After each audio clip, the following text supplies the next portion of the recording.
All right. It is Paul Jarrett and Stephanie Jarrett. We are on an official live stream on our second ever Bulu podcast live stream. We are figuring it out in real time. So take notes, everybody, so you can do this as well. So you know what not to do. We want to thank our sponsor, Trojan Condoms. That's Stop it. We don't have sponsors. But we do have something better. We have Matthew, founder of Loot Crate, and the new company that he launched. I want him to go ahead and tell us all about that. And he's got so much subscription box experience. I've learned a ton from him. He's going to put us to shame. Yeah. Licensing, launching, you name it. This guy kind of knows a little bit of everything. So I can't wait to get this started. I know he's a busy dude, so I'm super grateful that he took his time out of his day. And he can tell us all about what he's launching. So let's go ahead and click the magic air button and bring him on. Matthew, how you doing, man? Hello. Hi. Doing well. How are you? I'm fantastic, man. I'm stoked. Thank you for your patience. We're still, you're on podcast number 2. And we have new live stream equipment and all of that fun stuff. As you know, I'm Paul Jarrett. For everybody out there watching, this is our co-founder.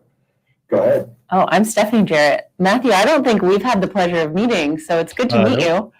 Hello, nice to meet you. It blew me away. She's like, "Wait, have you met Matt?" I was like, "Yeah." I read on Slack all day. I'm like, I feel like it's like I know you so well because of your involvement in the community.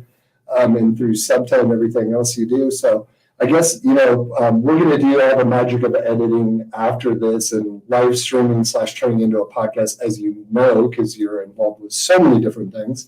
It's a little tricky, but if you're cool with it, I would love for you just to go ahead and do the typical, here's who I am, here's what I do. We definitely want to know about your Loot Crate experience. And then I am super excited to learn about your new, I don't want to give any spoilers, so kind of your new projects that you're working on. So go ahead and tell us kind of who you are, what you do in your background, and a lot of our listeners are subscription box listeners. So. Okay, yeah. So I've been an entrepreneur for some time. I previously kind of came right out of 17, 18 years old and started work in the IT industry. Obviously, just to give a little bit of background on my age, I'm 41. So around that time was probably like 98, 99-ish. A lot was going on, a lot of digital transformation, a lot of companies trying to figure out how to do community development and brand development and everything. But a lot of my work was mostly as a technologist. And I worked at Apple for a little while. I worked at Microsoft. I even did some work in LA running an Apple official retail and support business, running their service department, which really kind of gave me a lot of my experience in working directly with creative and entertainment types and people. So we'd have people coming in at that time, bringing in all their animation equipment and their Mac Pros and their laptops and everything. And so I was able to kind of continue my 20-year network of people in LA of different types of verticals. I then went from there to doing some of my own consulting. So I would have different companies around the LA area, a little bit of travel on the West Coast, really helping them with special projects and things that they needed. I then decided that because I had the experience of understanding how these technical platforms worked, and understood what brands were trying to do, maybe I should kind of ease off a little bit because I was never really a developer or an engineer. Maybe I should ease up a little bit on the technology consulting side and really kind of dive into how these companies can make the transition from an old way of doing things to the way of doing things now, and then the way of they should and could do them in the future. So to quickly wrap that up, I then did that for a number of years. And then I met my co-founder of my last business at a hackathon. And in that weekend, we created the business, set everything up, all the recharging stuff through Chargeify at the time, pieced together a website. And 30 days from then, we actually shipped our first box. So there was no operating agreement, let's set up bank accounts and all that kind of stuff. It was very, very kind of like off the cuff.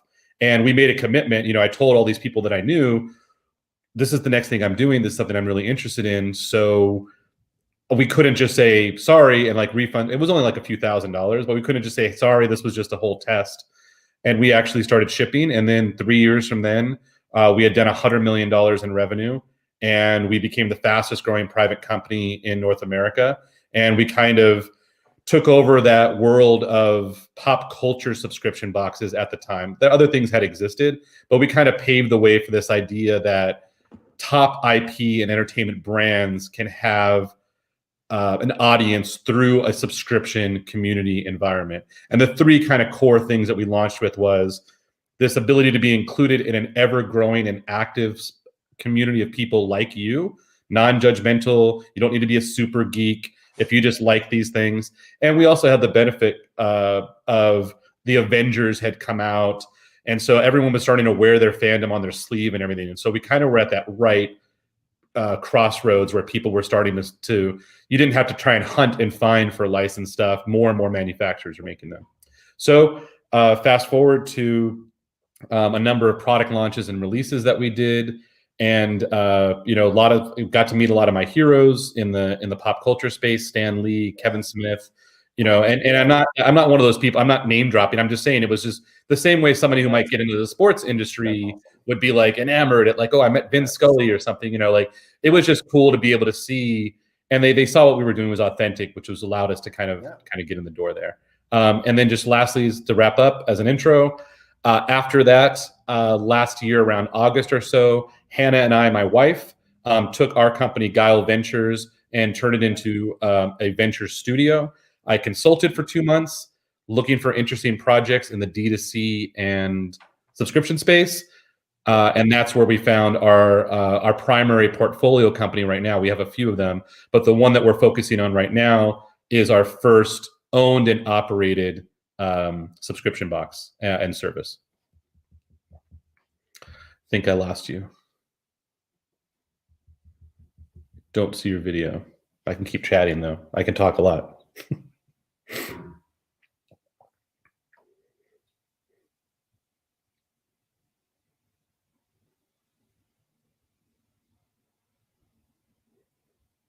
I'm just gonna give it a minute until we see if you pop back on.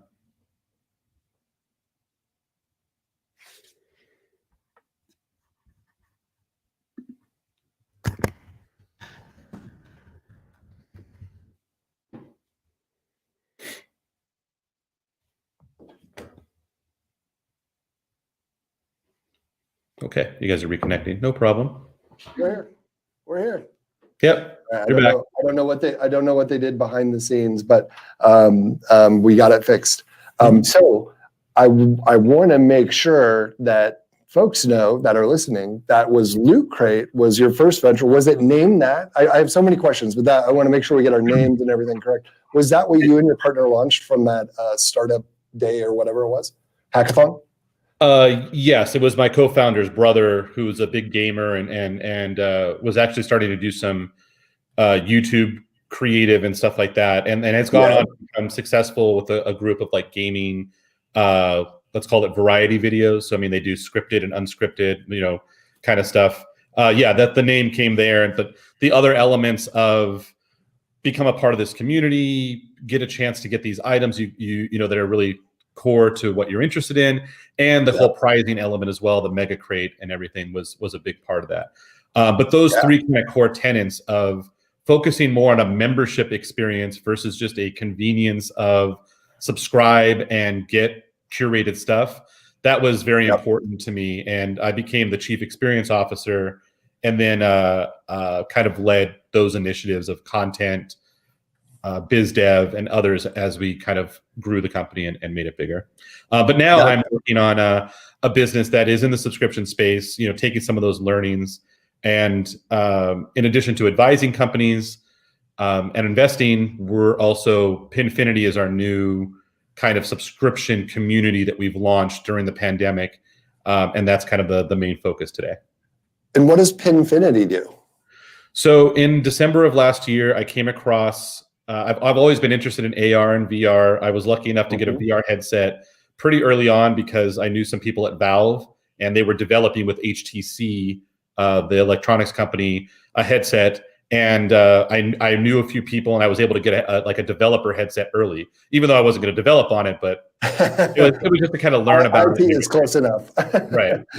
So I'd been enamored with it for a long time, but I really saw that like AR and that kind of element, even if we're going to be looking at our phones or through iPads or holding it up to a video camera, that would probably be something that would have more of a wide adoption. So while I was at the last company, part of our experience is at one point when we had 350,000 subscribers, I think a month, we launched, the box was able to be scanned. And that was the first time that we had kind of experimented with AR. I think that was 2015 or 16. Yeah. And then as I transitioned from the chief experience officer to the chief innovation officer, our mobile app had something that was called Loot Lens that we all developed as a team. And that was something that we kind of experimented with. Now, unfortunately, we didn't really have a lot of time to kind of dive into that, but that allowed me to kind of see that adoption was there, that there was, and kind of build the infrastructure to learn about that. So in December, I came across an inventor who was working on a project for augmented reality pins. And so he is accomplished, his name is Caleb Paulus, he's our co-founder. He's an accomplished apparel designer, inventor, creator, everything from vinyl figures to soft lines. And Caleb had this idea, but he really needed some assistance in getting it off the ground because, he had his core competencies and what he was focused on, and we came in and helped. So he's in London. I have yet to even have met him in person. I consider him family. I mean, our kids talk to each other over video chats and our wives know each other, but we have yet to actually meet. And now I think it's about almost 8 or 9 months or so of being in business. And in a nutshell, Pinfinity is a patent pending platform that allows us to take high quality enamel pins and allow them to come alive with animation, music, digital content based off of being scanned with our free mobile app on iOS and Android. So one example is this Subta pin that we did for the Subscription Trade Association welcome box. And when you scan that, you got a message from FedEx, and you saw the team at Subta in a video kind of come alive.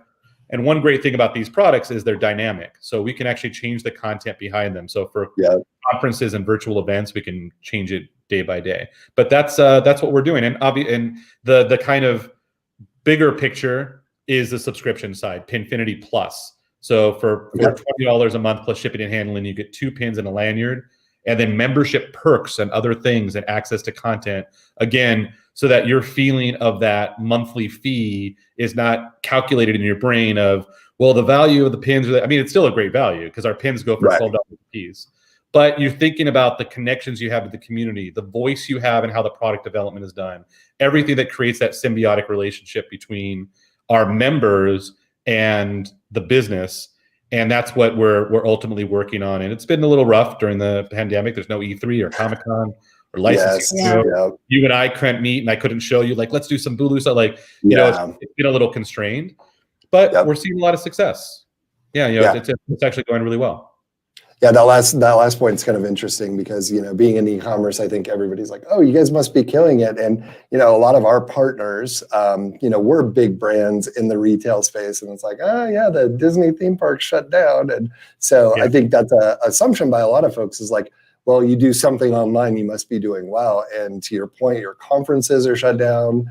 It's just, it's like people should look at it as categories, not kind of, media vehicles or whatever vehicles they are. So I'm glad you brought that up. So with these pins, who are the companies that are using it? Is it one brand, or do you do it for other brands, or is it different brands within it? But how does, like, I saw the Subta one, but I'm happy to dive into that. And I'll add a little more context around kind of what you mentioned on e-commerce. So traditional e-commerce, you've seen me. I don't consider myself a guru. I don't really do the whole, like, I came up with this concept and look at this special thing, That's why I love you so much. You're a human being, and it's not like these pins can save the world. If I hear one more damn save the world, I'm going to vomit. But one of those things is this idea of fan commerce. And that's something that I'm really trying to kind of push. I'm not going to write a book or a podcast or anything, but like this idea that it's not e-commerce, it's fan commerce. And that those individuals that you are targeting are going to be different than a typical e-commerce customer. And the fan component indicates that you are working on people that have probably a fairly wide affinity across different either a core focus like anime, gaming, etc., or a broader area. So what we started with is we did some of our own pins. I don't have those here, but we did some of our own internal IP and tried that out, and that worked well. While we worked on licensing agreements, and one of the biggest deals that we were able to get really early on was with Hasbro.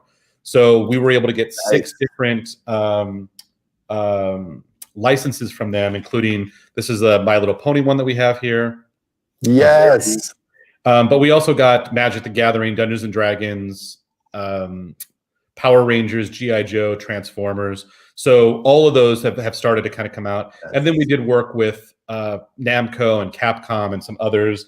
Yeah. So to answer your question directly, we sell our own direct pins at our own Pinfinity Originals, but those are kind of being phased out as we work on more of the license, just from you only have so much time of the day, right, and focus. So we make our own pins by licensing from partners and sell them direct through our website or through subscription.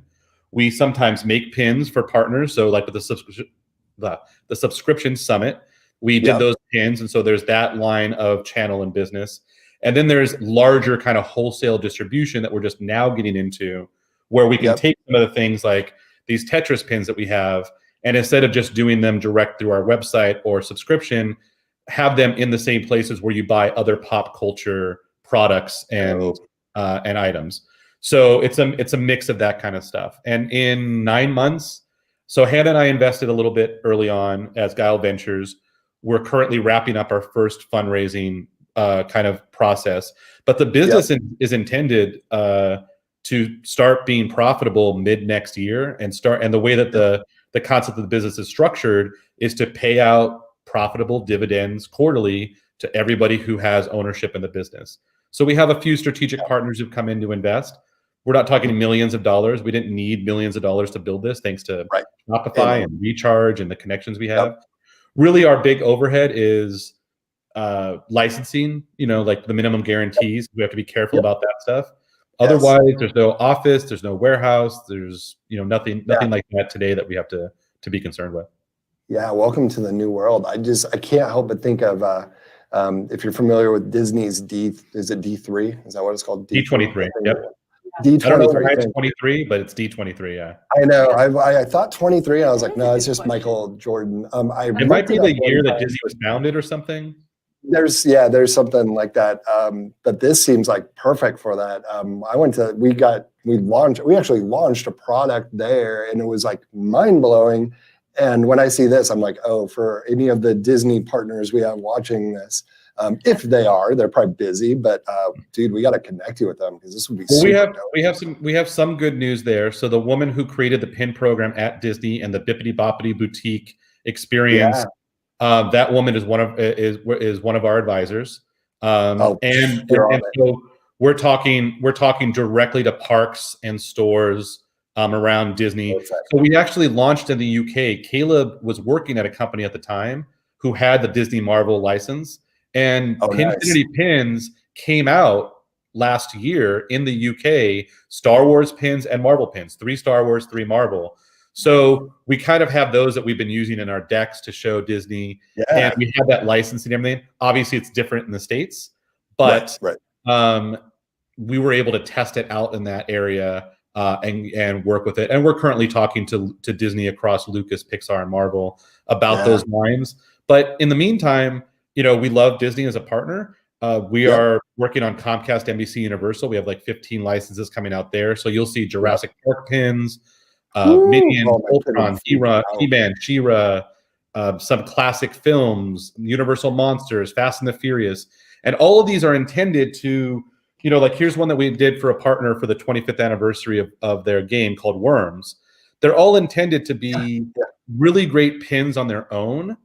And then when you scan them, have that deeper emotional connection and response. Because sure, I can make a pin of the Death Star with the X-Wing on it, and it looks great. It is, $12 pin, and people are wearing it. They're hard enamel.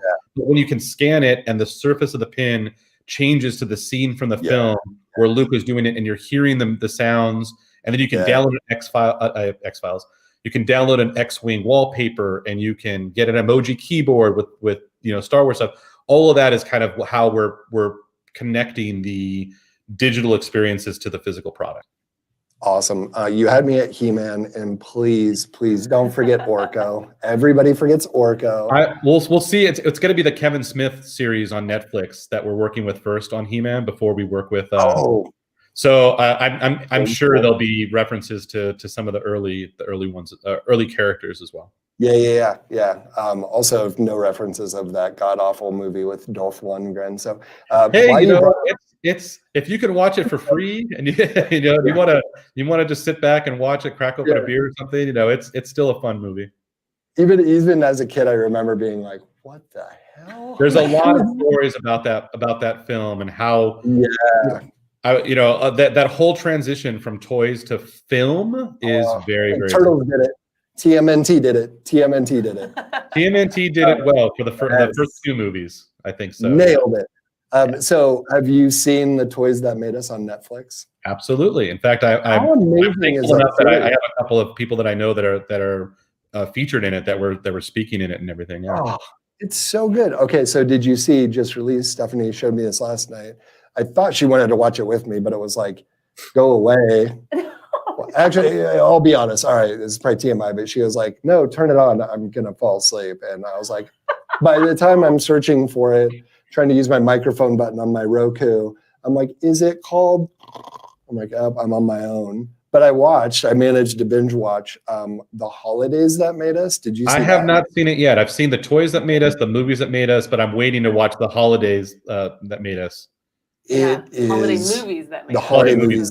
Yes. Elf, Nightmare Before Christmas. Yep. And then they have like the stuff that made us. It's okay. But they do Elf and Nightmare Before Christmas, or I'm sorry, correction, Tim Burton's Nightmare Before Christmas, which our entire yard had inflatables of all of the characters of Nightmare Before Christmas. I think you're really going to enjoy that. But I found out, I was really confused because all the Nightmare Before Christmas stuff flooded this year for both Christmas and Halloween, and it had the Disney logo all over it, and I could not figure out why. And they walked through the whole explanation of it. I don't want to give any spoilers, but it was at a time when Tim Burton was doing a few different films, and it was really, really good. And I think the interesting thing that connects back to what you're saying is they were talking about how when they launched Nightmare Before Christmas, like it wasn't a big release. Little kids didn't really like it. They added Tim Burton's name to it to appeal to kind of an older audience. And it was, again, I don't want to give too much away because it's so cool to learn it, but 13 years later, Burton and his crew, which they called I think they called them the Burtons or the Birdies. This is like crew that rolled around with them. They were in, I believe, like China or a foreign country, and there was all these figures of Nightmare Before Christmas, and they were like, we've never seen this. We made that movie 13 years ago, and like it was kind of considered a bomb. And the way that movie grown, it took it almost 13 years to grow. And the key is like the fan element to what you're talking about. Sure. And a lot of that kind of like Land of Misfit Toys vibe going on with it, which the other one is Elf. So the two films, yeah, dude, like stop what you're doing tonight and definitely watch those. Well, what's great is direct to fan and fan commerce, or more D2C e-commerce. I'm never gonna. I think it's gonna take me a while to get those to stick. But what I call direct to fan commerce or fan commerce is you don't need to worry about how it's going to you have a little more flexibility of what your addressable market is. And you can go deeper into the franchises to get the fan favorite things that just aren't in the style guide. And you can be more confident that there's an audience out there that's willing to exchange their hard-earned dollars for something really special, regardless of whether it's on a store shelf at Target and Walmart. And, obviously I love traditional retail, no disrespect to traditional retail channels, but to be able to go deeper, this Worms pin, we're going to sell out of these like crazy. It's a fan favorite 25-year thing. It would not work at GameStop.com or GameStop's website. People are going to be looking for Cyberpunk and Star Wars Squadrons and Minecraft and Roblox and things like that. So those companies have to make a decision on what they're going to carry and what they're going to put their marketing dollars behind.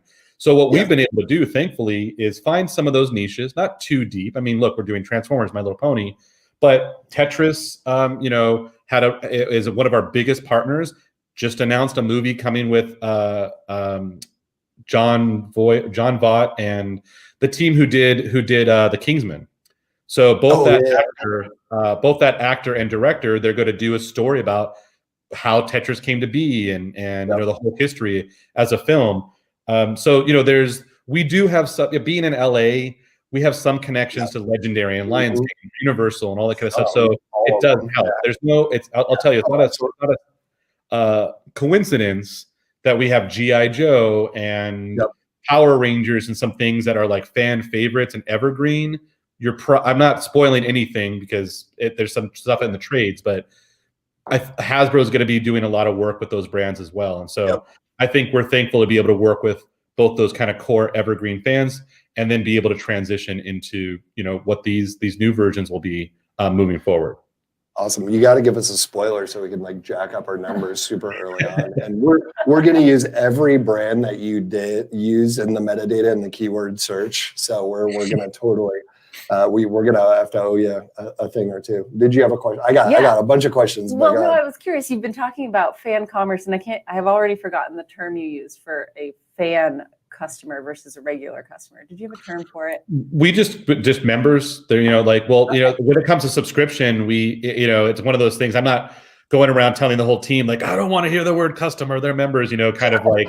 But no, it's just that nomenclature, that culture is that these subscribers are our members, and then the customers are fans. They're not just customers. Yeah. So I'm curious, in your experience from Loot Crate and now with Pinfinity and all of these like products and content that you're creating around this like fandom, you've mentioned a few of the things that do work, like deeper content, behind the scenes content, stuff like that. But what doesn't work, whether it comes from like a product, because in the like licensing world, I mean, you see like Marvel or whoever on like toilet paper, so I'm curious, like whether it's a product or even like content, what doesn't work? What is it that these fans are like, no, get that away from me?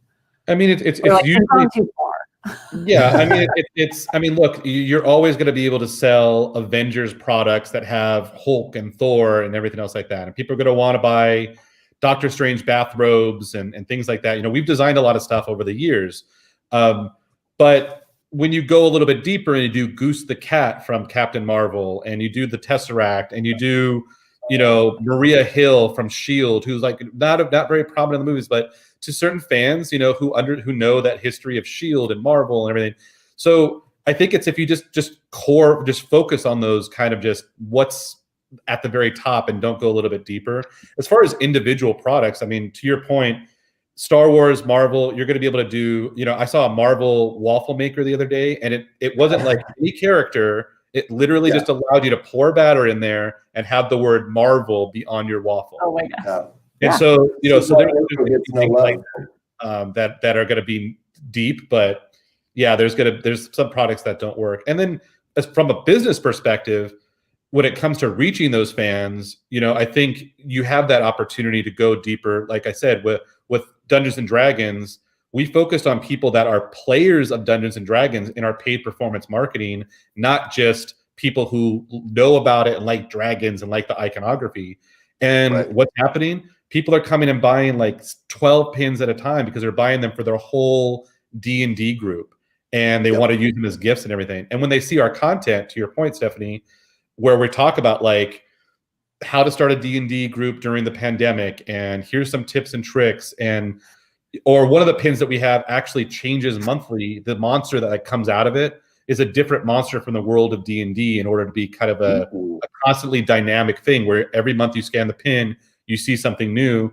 Those kind of deeper cuts and that kind of attention to detail is maybe not going to be the largest addressable market we have, but it's going to be the most engaged. It's going to be the most the most advocates around it.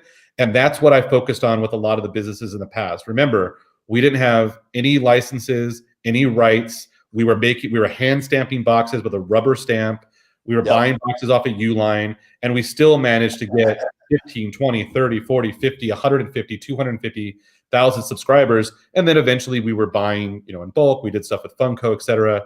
But it was that kind of core focus. That's what we did with Pinfinity, and that's what we do with the companies that we advise and work with, is we help discover where are those pockets of authentic content and products that you could create to really get those early people. Maybe it's going to expand in the future, but that core infrastructure and building a financial model that is potentially conservative from a number point, but not conservative from a how are these people going to interact with us? I'm a data guy. That's why I love pulling up Shopify and some of the tools we have, watching AOV go up, watching LTV, continue to go up. Those are the key indicators that we're seeing. Repeat purchases. I'd rather have a nice core group of people with a lot of repeat purchases who continuously come back with what we're doing because they not only love the product, but they love the brand and the service they get, than people just coming one-off buying something and I never see them again. Man, I need you to talk to a few people for me about that. Yeah. So do you have another question? You go ahead. I'll chime in after. Yeah, we get asked a lot about, we've done licensing and, we've learned the pros and cons, and we did, I think, about 2 years of research before we kind of dipped our toe in it, and we're like, we did all right, but it's kind of like, that's just an entirely different business model, and you really need people with experience. And we get people all the time when we're like doing fulfillment for these companies. They're like, hey, how do we get like, this product or whatever? Like, you guys have Mickey Mouse and this and that. Like, how do we get them? And I'm like, well, you don't just like pick up the phone, and there's ways around it where people are like, well, I'm going to buy it and resell it because it's a fan box or whatever it is. And, a lot of people will bring up Loot Crate, or I'm sure now what you're doing, a lot of people are going to be asking about Pinfinity. What are some of the things, kind of tangible things that you can educate some of the subscription box folks who want to carry these big names, and maybe they're interested in licensing, and maybe they're not, but maybe it's more about like, how do I, if I'm a subscription box owner, founder, operations person, how do I secure, whether it's licensing or something else, some of these amazing products in these box to entice customers to sign up? Well, to start with, it's really about the scale of your business. I mean, being able to pay the minimum guarantee, and I'll work backwards, right? So being able to afford a minimum guarantee, which without giving too much detail, can be as little as $1,500 with, a royalty. And we've seen like $100,000 and a royalty, depending on what you're doing. So for some people, $1,500, $5,000 for some things, you'd be surprised how many licensed partners out there. For us, we have an advantage, kind of a plug, but like, we not only have pins, but they are these, no one else has augmented reality pins. So that obviously helped us. But let's go back to what I did in the past, or what we did in the past, and how we advise and work with companies now. So to start with, it's the beginning of introducing those products into your subscription, even if you're having to pay for them. Even if you're having to get stuff that is discounted, or maybe extra stock, that'll fit the numbers that you're looking for. And you're not just buying excess stock that nobody wants. You're buying stuff that might just be remnants from a larger partner. So I encourage entrepreneurs who want to start introducing licensed products to just go ahead and start that process of seeing what it would actually cost, and if the box economics make sense. When we had Loot Crate, and we had a box that was $13.37 plus $6 shipping and handling, it was all kind of, well, the $13.37 was kind of inside joke. So it ended up being like $20. We were still, of those first boxes, Paul, we were buying stuff at like $4 to $5 per item, and we were only able to, because we didn't know what we didn't know. We didn't know anything about the. Right. So the idea of, I really want to get an item for $1 that retails for $5 that, I can put in my box or something, that wasn't even there. So if it's something that you can afford, start showcasing them in there, because what you want to do is you want to build a case study. You want to show, hey, because I am an engaged business, because I am leaning into the community aspects of it, here's this item I put in that was this, let's just say, Marvel toothbrush, because maybe it's something about kids' hygiene or something like that. there's nothing that restricts you normally from just buying a product and putting it in there. You can't Mhm. use any of the marketing materials. You can't like say coming, in next. You have to be kind of careful there. And I recommend Right. people look into the rules and licensing and talk to their lawyers and everything. But Yep. starting to implement that stuff, the way to kind of do it, the next phase is to work with licensed partners that have the license and work with them and say, hey, I now have 250 people. I have 2,500 people. I'd like to take your product and put it in here. You're an official licensed partner of Disney for Marvel toothbrushes. Can I, I'd like to make a bulk order and have that kind of in there. Because you're helping them meet their minimum guarantee, and you're helping Disney get their royalty. So you're helping the fan get something that's really amazing that they may have more of affinity towards because it's licensed. The next step from that is to work with those partners about products that maybe they never brought to market because they were worried that like, oh, this bandana, this neckerchief, this wristband, I'm kind of riffing here, but whatever the product is just wouldn't work in retail, or the minimum quantity, we'd have to get, it only really would make sense if we can order hundreds of thousands of them. You can find partners that have this idea for a figure, for a piece of apparel, for something interesting that they can then go back to the licensed partner and say, I'm working with X box. They have 5,000 subscribers. I know that might be a rounding error to you overall, to your business. Yeah. But I'd love to be able to introduce this product in there. And so you were able to get stuff, and that's where you're able to say, you can't get it anywhere else. Yes, it is licensed. It's in our box. And that can be as simple, Stephanie and Paul, as stickers. It doesn't need to be high cost items if you want to start introducing licensed things into the box. Or as complicated and dangerous as Mickey Mouse switchblades, because some of that stuff never makes it out to the market, right? Right. So that's kind of like a kind of a tiered way of doing it. How did we do it with Pinfinity? Sure, we had some connections, but we didn't start the business with millions of dollars. But I will say we did start the business with a couple of $100,000. So that might not be applicable to a lot of people who might come across this, but that allowed us to be able to take a little bit of money, establish the business, set it up, and start getting a couple of those licenses in the like no MG or very low MG introduction. We did a really great deal with Hasbro because they saw us as more of a partner than just somebody who's going to take their license and put it on pins. And that just kind of scaled and continued to grow and continue to grow. And so that's what kind of has allowed us to be able to get that so early. I mean, we started the business on April 15th. It's now December 4th or so when this is being recorded. And in that period of time, we have over 24 licenses for some of the top IP out there. Awesome. Our subscription last month was Pac-Man to celebrate, which is shipping now for the 40th anniversary of Pac-Man. Next month is Transformers. After that, are going to be more and more gaming and high-profile IP. That's going to be able to allow us to scale our subscription. And because we are licensed partners, we get to create media, assets, videos, as long as they have legal lines and get approval. So that's where you see on LinkedIn, you'll see me post like coming soon, Transformers and Pinfinity, coming soon, My Little Pony, both trying to promote the business to B2B and people like you and Stephanie who are in the industry who might, that might be interesting or might be collaboration, and for fans, obviously. So when a fan sees a company that hadn't exist like Pinfinity, but they see this amazing Transformer video and it's targeted to them as a Transformer fan, all of that leads us to be able to keep marketing costs down, interest high, and scale the business accordingly. Yeah, my head goes right away to, with a lot of subscription boxes or, frankly, any, consumer packaged good, but obviously we're the topic, subscription boxes. There's so many times like, the instructions or the insert, right? And we do a lot of plants, and I right away I couldn't help but think of Lunarly, and I'm like, oh, that would be fascinating to like scan a pin or whatever it is, and actually have like your plant should look like this at this stage, and you're like, shit, mine's dying. What am I doing wrong? So we had to kill a lot of plants before we figured that out. But for the listeners out there, I think that's fascinating to be able to. My mind is racing on all of the different ways that you can incorporate it, especially, when you start working in licensing. I think you had a great point of like, call up the people that have the licenses already. And I think that so many times entrepreneurs, and I see this all the time when I have conversations. I mean, I had like last week alone, I probably talked to like 6 different entrepreneurs, right?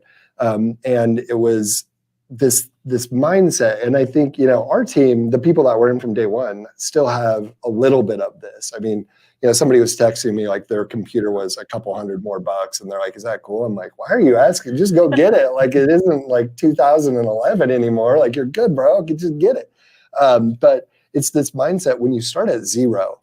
And, it's not even necessarily you're pinching pennies, you're just price conscious and everybody's talking to everybody like, do we need that thing? And then you build up this idea. And out of those entrepreneurs that I talked to, some of them had phenomenal numbers, but they're like, "Oh, I'm not that big." And I'm like, yes, you are. If you can get a subscription box of 250 people comfortably a month, you're doing better than you're there. You get it to 2,500, you got a really solid business. You get it to 15, you get it to 10,000, and depending on your means and what you're interested in and stuff like that, if you can control churn and you can continue kind of taking those 10,000 and growing them, you've got a really established business. You don't need to have 100,000 or 450,000 or 650,000.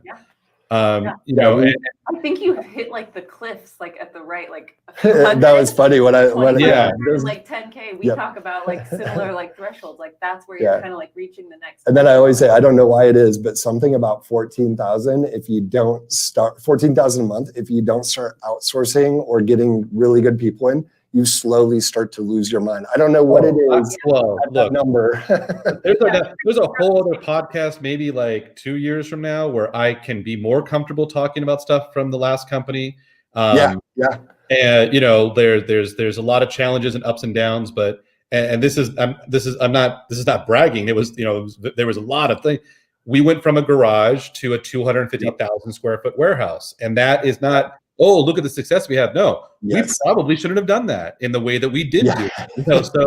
So there's a lot of stuff that we learn. Look, right now, every day, with a mask and hand sanitizer and lots of hand washing, I'm taking our boxes and stuff, and now we're at the point where you go to the back of the USPS, but I'm able to do bulk deliveries, and we're doing that, and that's what we used to do back in the day. Then we went to a U-Haul truck that we'd have to rent once a month to fill the back of the U-Haul truck. And then there was 40-foot USPS trailers coming to our tiny little office with postal workers loading the Gaylords into the back of them. And we didn't do any third-party logistics all the way up to more than 500,000 subscribers. And meanwhile, we have this whole warehouse operation.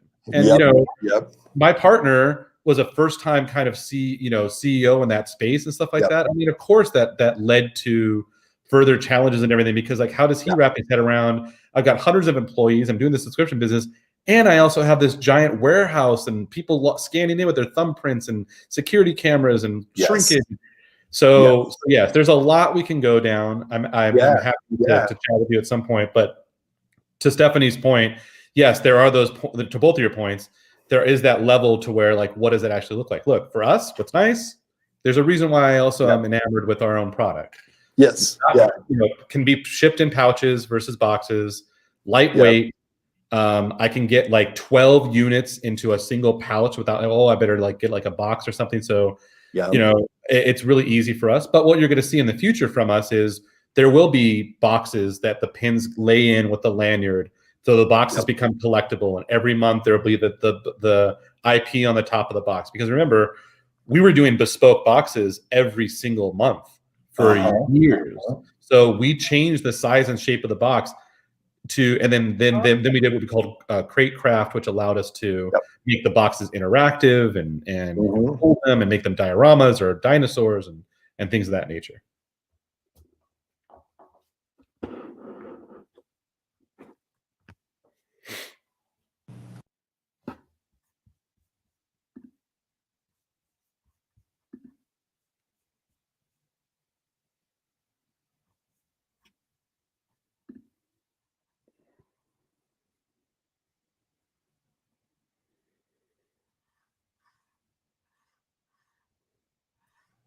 We good? You hear us? Yep. All right, we're working the kinks out. I just have to comment real quick on, you mentioned your boxes and converting them like inside out. So I just have to like pay you this compliment, Matthew, that Loot Crate. Okay, so like when Bulu Box started, when Paul and I were just doing Bulu Box before we started, offering our services to our partners. Yeah. We had this like mantra that we would say, what would Birchbox do? Yep. So WWBB. yeah, WWBB. Because they were a sample box and we were also a sample box. And then as we started offering turnkey subscription solutions to partners, the conversation, I feel like it shifted to like, how do we make a Loot Crate-like experience? So when we started talking, WWMAD. Like you said, I don't consider myself like a guru by any means. Well, I'm like, well, that's too bad because I think a lot of the people in the subscription box industry do. Yeah. And I mean, I remember we still have the Doctor Who TARDIS box. If you remember that one. Yeah, I do. Inverted. Yeah, and I think you've done way cooler ones than that one even. Yeah. But we had to stay within budget. Inside and out. And we were like, how can we? And our partners were always asking us, like, I want a box like Loot Crate. So how can we make this isn't a plug, especially because I think we want to share names. I'm just saying, I think I looked pretty disheveled in it, and I kind of was rambling because it was like kind of off the cuff. But if you search for like Loot Crate and paper and packaging board or something like that on YouTube, there is a video that we created, and you'll see myself and who was our chief creative officer, David Voss. You'll see us talking about like why we did it and what it was all about and everything. So if anybody wants to see like more information about like why did we do Crate Craft, we'll find it. We'll link to it. What was the value there? Or, check the link below. or link to things that are more future focused. Again, we got you. I got you. Again, look, Paul. Like, there's lots of stories we can tell. But I'm looking, and I'm very happy with what all the team was able to accomplish there. Yeah, but there's a lot of challenges. There's a lot of things we would do differently, and so there is a little bit of a sense of looking back, and it's not all great fond memories. That's not personal to anybody. It's just more of any entrepreneur, any business owner is going to have to weigh the good and the bad. My wife Hannah, who's the CEO of Pinfinity and one of my managing partner. Well, her and I are the managing partners of Guile Ventures, our venture studio. She was employee number 2, and so that changes a lot of the dynamic. We had we had the very first LC baby, right, which was our son, the first like employee that had a child while as far as the company's like foundation was concerned. And so that changed a lot of the dynamic and everything. So there was definitely a lot to learn, and I would encourage people, look at the stuff that we've done, that LC has done in the past, but do understand that by no means do we feel that everything was done perfect, and there's a lot of challenges. And look, ultimately, the company isn't in the same state it is today as it was back then. I'm not involved. It's a different thing. I wish that whole team the best of luck. This is the most I've really talked about it.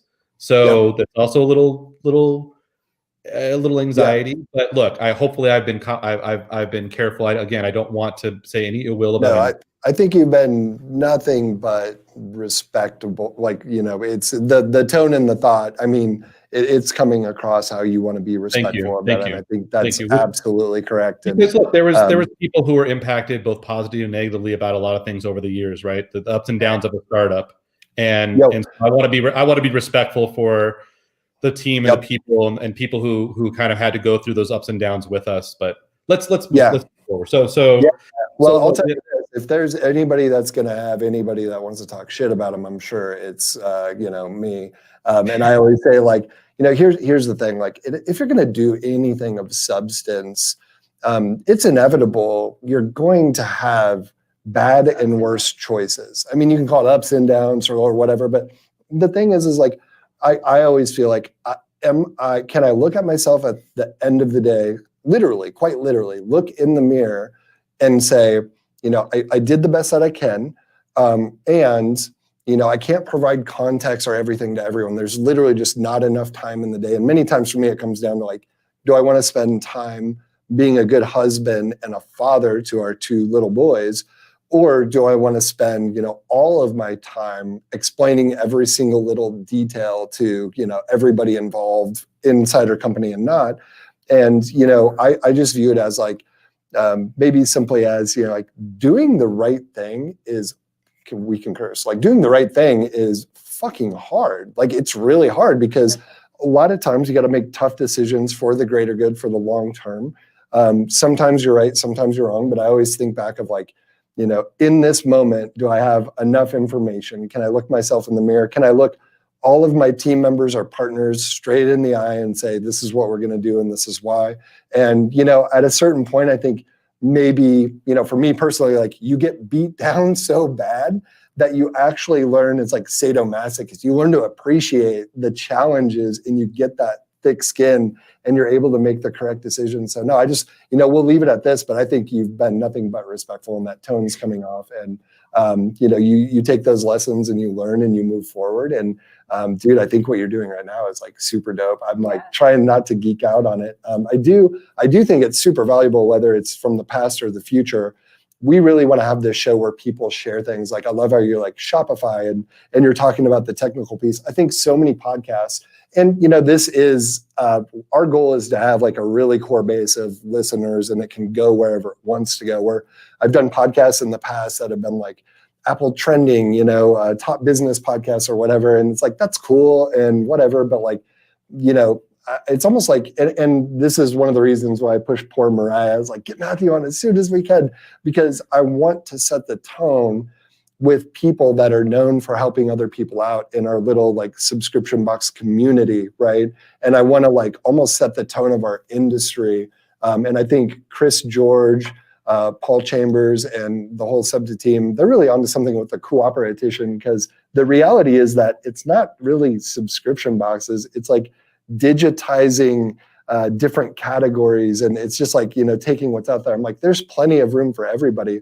And to me, taking those phone calls that I have and I'm, you know, repeating the same thing of like, well, we use Recharge for this, we use Shopify for this, you know, talk to this person. And I think one of the, you know, many challenges or mistakes that we've made is, and you touched on this, is you try to be good at everything, right? And I think in year 5, we just said like, look, you know, what I always tell people, you know, my whole career, I was like quarterback, kicker, receiver, and then I get to college and they're like, you're a nose guard. I was like, what? I am? Okay.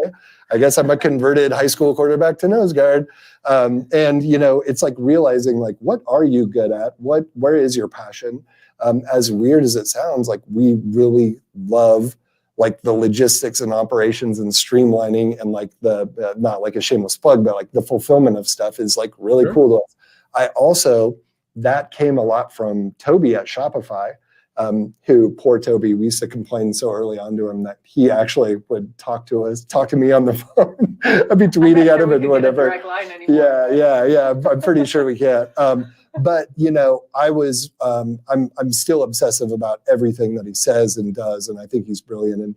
And he talked about, you know, building $1 billion company and kind of the 6 key factors. And one of them is geography and leveraging what is around you. And man, that little piece of advice completely changed the direction of our company. Because I was like, we are in Nebraska. We've worked in New York City and advertising, San Francisco, but like, what does Nebraska have? We got I-80, we have fulfillment, we have boxes, we have everything around us. Like, what are we doing trying to do all these other things? Like, let's focus in. And when you were talking about LA, I was like, I think there's something to entrepreneurs understanding what's available and how important, you know, you can't become a pro at logistics and, you know, licensing and these, you can't pick 20 things, right, in the middle of Manhattan, right? And so what are some of the, you know, I always tell people a lot of times when I'm talking to entrepreneurs, I'm like, I'm just talking to myself, you know, 5 years ago or whatever it is. And Or if, 5 years right, or, you know, 5 weeks ago.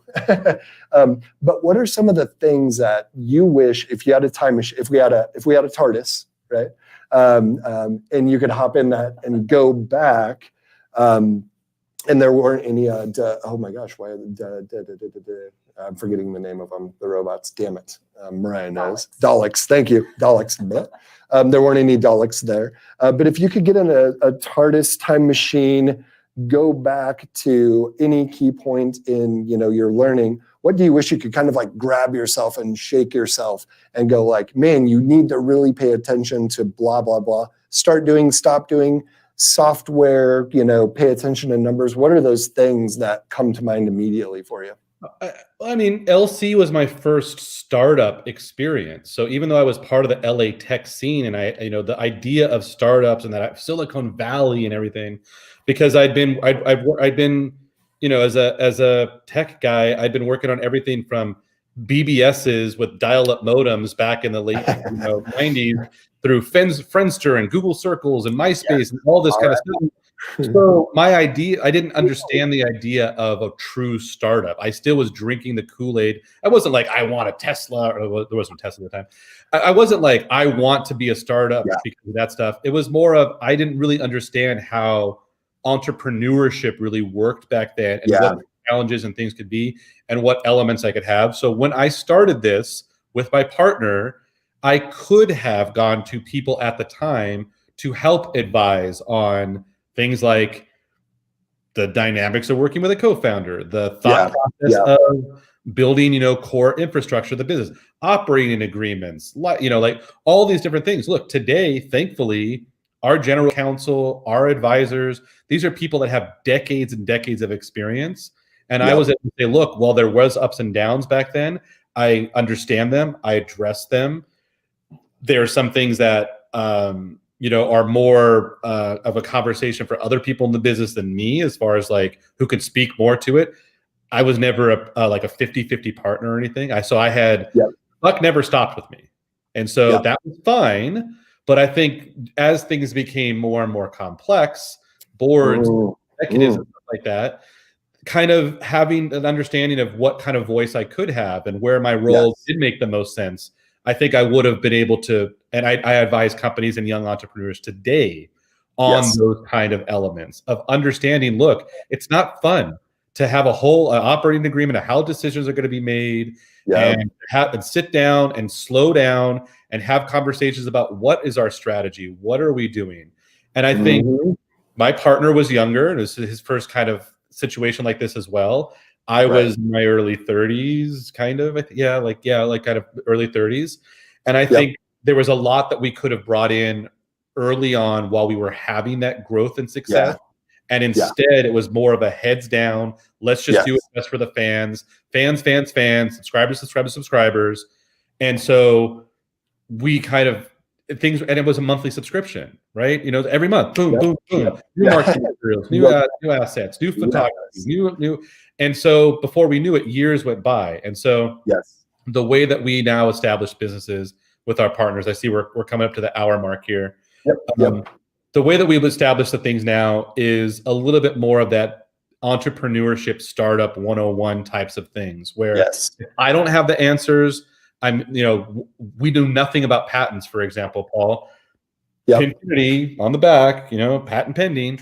I had to ask our advisors, hey, put me in touch with somebody with tech patent. I want to see if this holds water. I want to know what's going on and everything. I could have just said, no, we know it. Like we know, as long as we make something. It was acknowledging what you know and what you don't know and evaluating what that looks like. And I believe I've grown as a person. I believe everybody who's been involved with that business. We don't talk about it a lot but it was a good experience. There was a lot to learn from it. That's awesome, man. Hey, so something that we are going to start to ask people to do, I think on our last episode, it might've been a eosworldwide.com entrepreneurial operating system is kind of like a structure to run your business, a few other things. But, one of the books that always comes to mind is Artist Start by Guy Kawasaki 2.0. If you could choose either one book or one software or one of each, which would be greater, what do you think that either entrepreneurs for subscription boxes or people that are pretty early in the subscription box process, one recommendation of each if possible? One recommendation of each? Maybe just one software or one book. Oh, I mean, from a software perspective, I mean, it's all about managing your time and experience and all that kind of stuff. So we use Trello for all of that. So I could have said HubSpot for biz dev and blah blah. But I mean, look, Trello. I mean, I have no skin in the game. I don't know any of the team or anything else like that. But it seems to be for a lot of the company. And obviously, you'll get to real project quote unquote real project management, some of that. But look, just to keep things with Slack and everything that's out there, so many times it's just like, I'll remember to call that guy up and tell him, I'll go do this. Well, Trello integrates with Slack, and you can look up tasks, and you can add new tasks, you can do all this kind of new stuff. So Trello is a great piece of software. Obviously, Shopify for e-commerce, I think, is the best. Caveat: I haven't used WooCommerce. I haven't used there's BigCommerce is the other one. BigCommerce, you know, like I haven't used those tools, but the ecosystem of Shopify, the community around it and stuff like that. If you're doing anything online, Recharge is a partner of ours as well. Love Recharge. From a book and like learning perspective, The Art of Happiness at Work by the Dalai Lama and his I don't remember his partner who like did all the interviews with the Dalai Lama and then and did it. But so they did a book called The Art of Happiness, and it was just general kind of things to help you be more just cognizant of being in the present moment and things like that.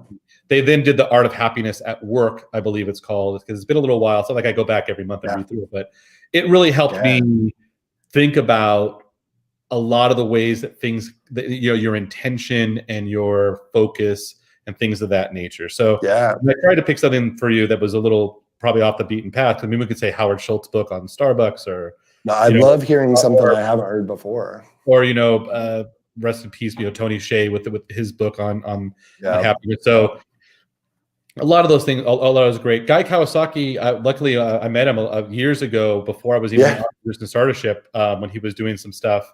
And Guy Kawasaki is the evangelist, right? The work that he did. I actually think it's interesting that not a lot of stuff that I know of has been gotten. No one has a documentary really looked into the world of Apple. I mean, to be fair, it wasn't his longest tenure, but I think way of thinking about things helped me frame a balance of how creating enchantment and how creating that mystery and that magic, that it's easy to say those things, but by actually implementing them into what you do makes a lot of sense. So it's the like little secret extra pin that's in someone's thing, or it's the way that we respond, it's the tone and stuff like that. So a lot of the values that we've done with companies and the way that we project it now is based off that idea of creating enchanting experiences for people. Things that people, the way that I describe it is, my goal for our companies and the companies we advise and the companies that we admire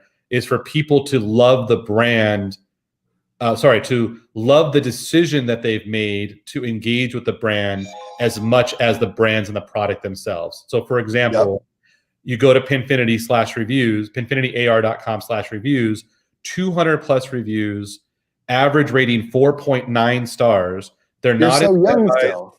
They're not incentivized. We don't give them like a free pin. You don't even get a discount coupon. Cool. We just send them a message through judge.me and they get it. But it's what we want to see. Really great fast shipping. I had an issue. They resolved it quickly.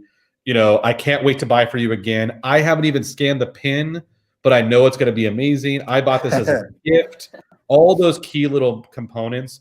I want people to feel happy that they found Pinfinity and that they look forward to the engagements we have with them, just as much as the actual physical products that we give them as members of our service and everything. And I think that's the ideal. Probably the people obviously that are the best at this is Apple and things like that. Maybe even like Xbox. Where I'm proud to be a member of the Xbox community. I'm happy that I went down the path of Xbox versus something else. The same way that I'm proud to be a part of the Apple community, and I'm happy about the decision I made to invest my time and energy into Apple, just as much as I love this laptop I'm using or the Xbox that's in the room behind me. Awesome. I want to subscribe to Pinfinity. How do I do that? So you just go to, we have two domains, pinfinityar.com, a little hard to remember sometimes. So you can reach any of our stuff through pins.ar. So pins.ar for augmented reality. So if you go to pins.ar/join, you'll see what this month's theme is. You'll see the pins that you're going to get. They aren't mystery. We showcase the pins because the AR is the mystery component that we use. Nice. So the idea is to be just as excited about this pin and getting it. And then when you scan it, you'll see as the AR comes alive, that's the mystery component. And we have 2 plans, month to month or 6 months in advance. And you can also see the membership perks you get for being a member of Pinfinity. And a quick little note, take a look at some of what those perks are, because they're going to expand over time. But as we were talking, Stephanie, like that's kind of the ideal, right? Is can you get enough of an established base that you can start making partnerships with companies and brands that are non-competitive and additive to the ecosystem that your end member is interested in.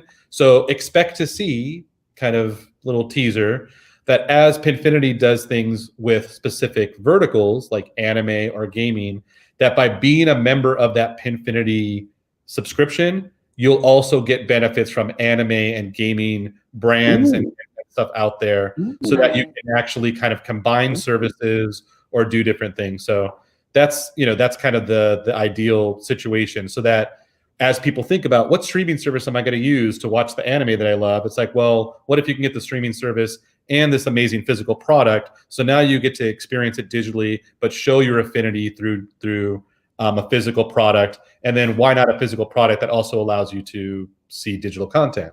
So that's where Pinfinity kind of comes in. We think that there's a big market for us, and have seen so far, to partner up with digital membership subscriptions like streaming and content companies, and be the physical component to them. No sizing, no complicated manufacturing or anything, and you can still get that collectible sense and that continuity that people are looking for. We got to get this man in some of our boxes, man. Well, hey, just a like wealth of knowledge. We're gonna invite you back. Hopefully, you say yes. Does that sound good? Sure. Not immediately. We'll give you some time. We want to check up on you. Yeah. And we can come up with a specific talking point, like the starting up a Shopify store, like tech stack, or how to build a profitable referral and affiliate system.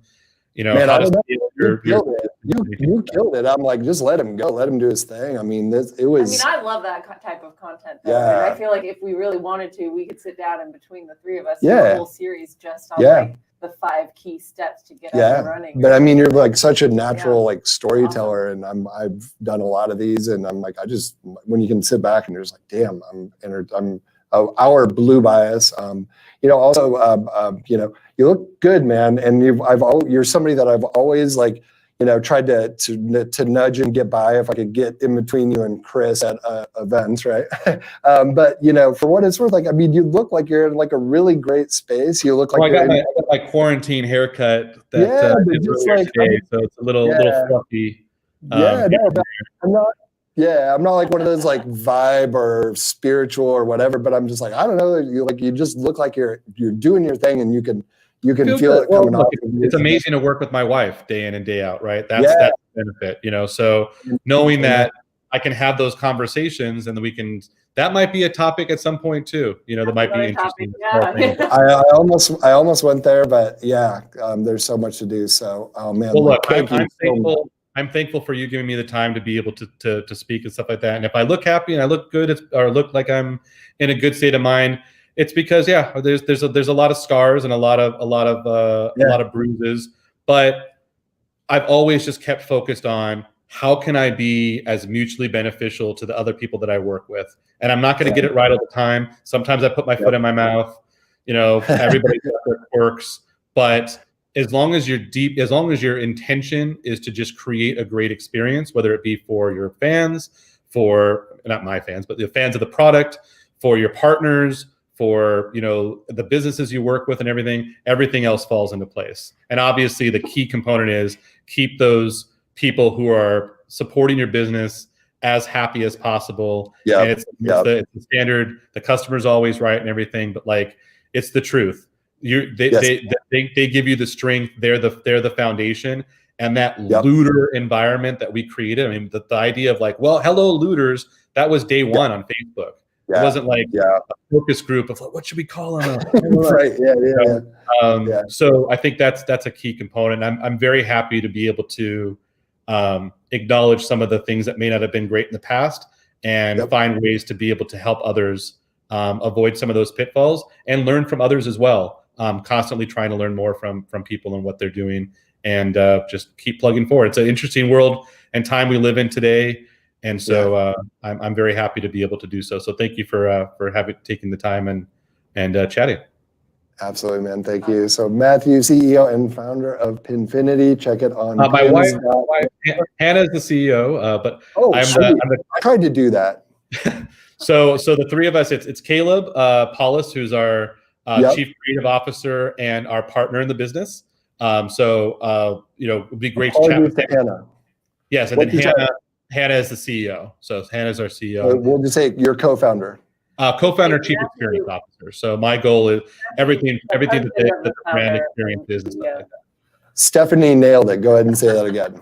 I said Matthew, the husband of the founder and CEO. There you go. Just giving Hannah some props. Yeah, that's the truth. So thank you so much again. Look forward to chatting with you again, and I will bug you on the Slacks. Great. Thank you. Matthew. All right, man. Bye-bye. Take it easy.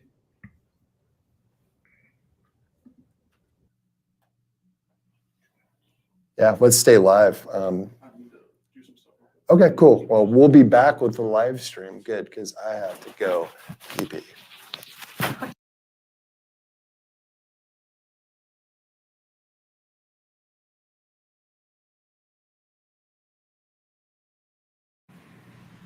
I think. Okay.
Holy shit, we're here. Adam.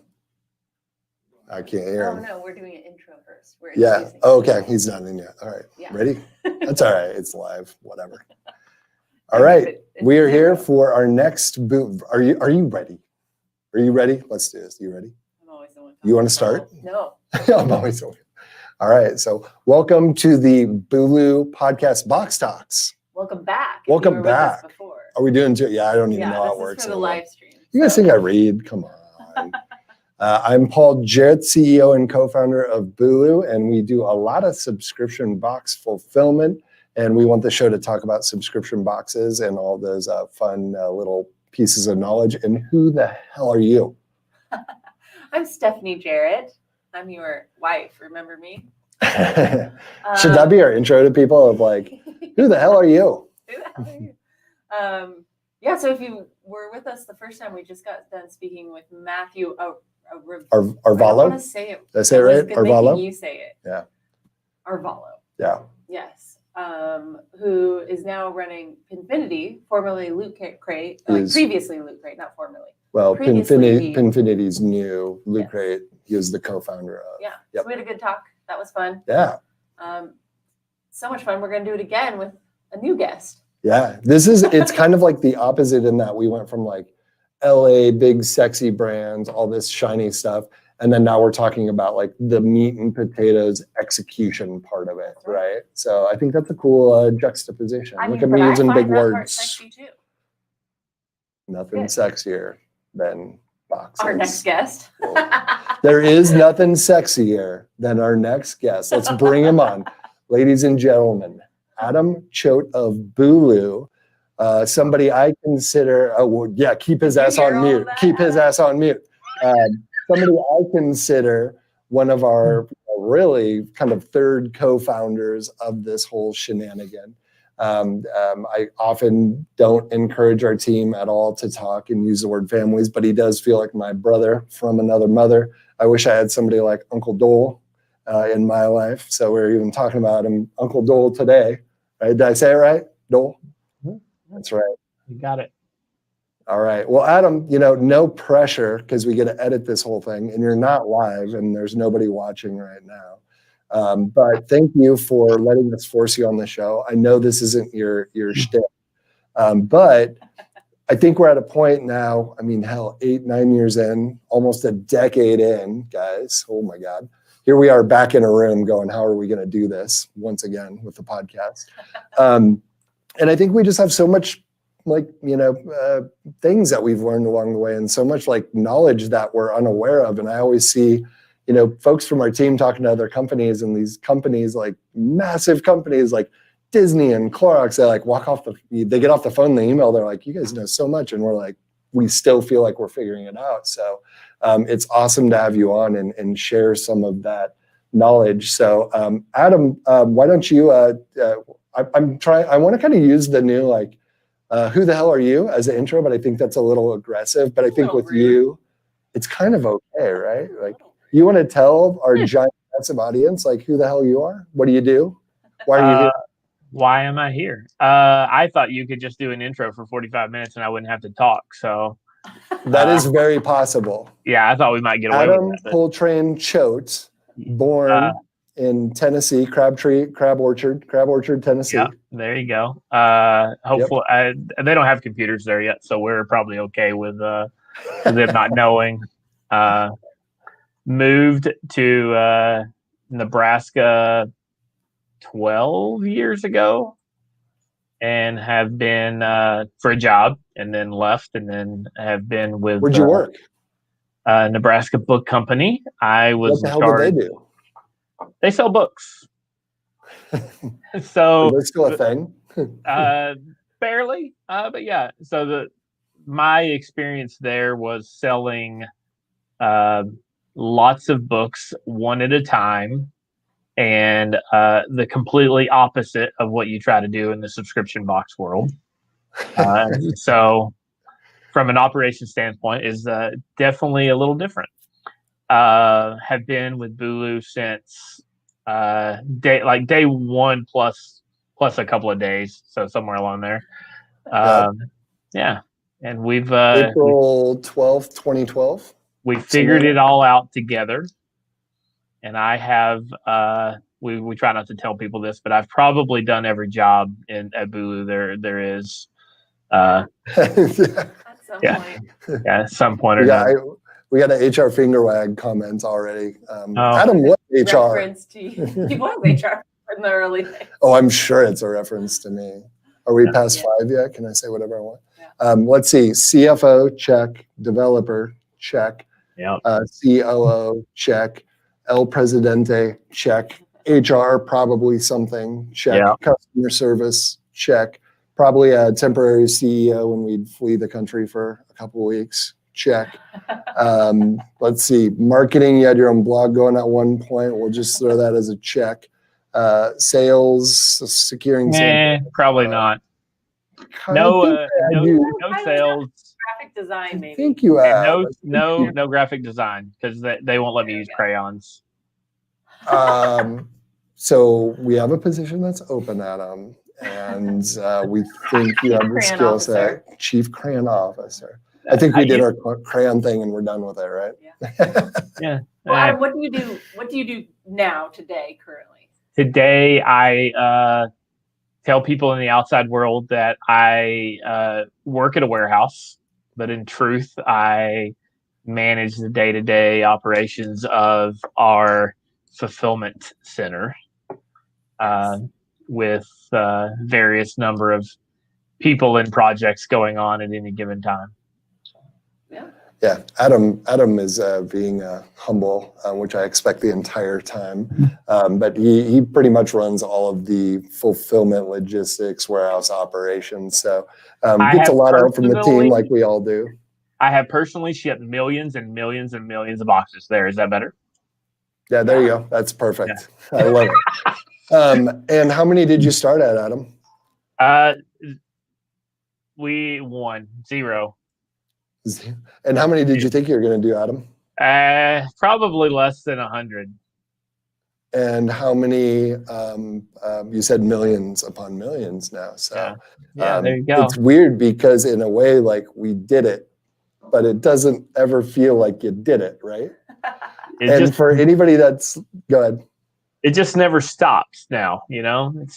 Just the goalposts keep moving. For anyone who knows Adam, they know that he can be a bit of a skeptic sometimes. And so the early days, he was a little bit like, I don't know, Paul, Stephanie, I mean, this sounds like, fun. We'll get this going, but are we really going to sell any boxes? And now he's kidding and fulfilling tens, hundreds of thousands a day sometimes. Yeah, to set the table for everybody, really truly we started in the office. Well, I guess technically we started in a San Francisco apartment, then we're in our parents' basement, and then we got an office much like this because it doesn't have a restroom in it.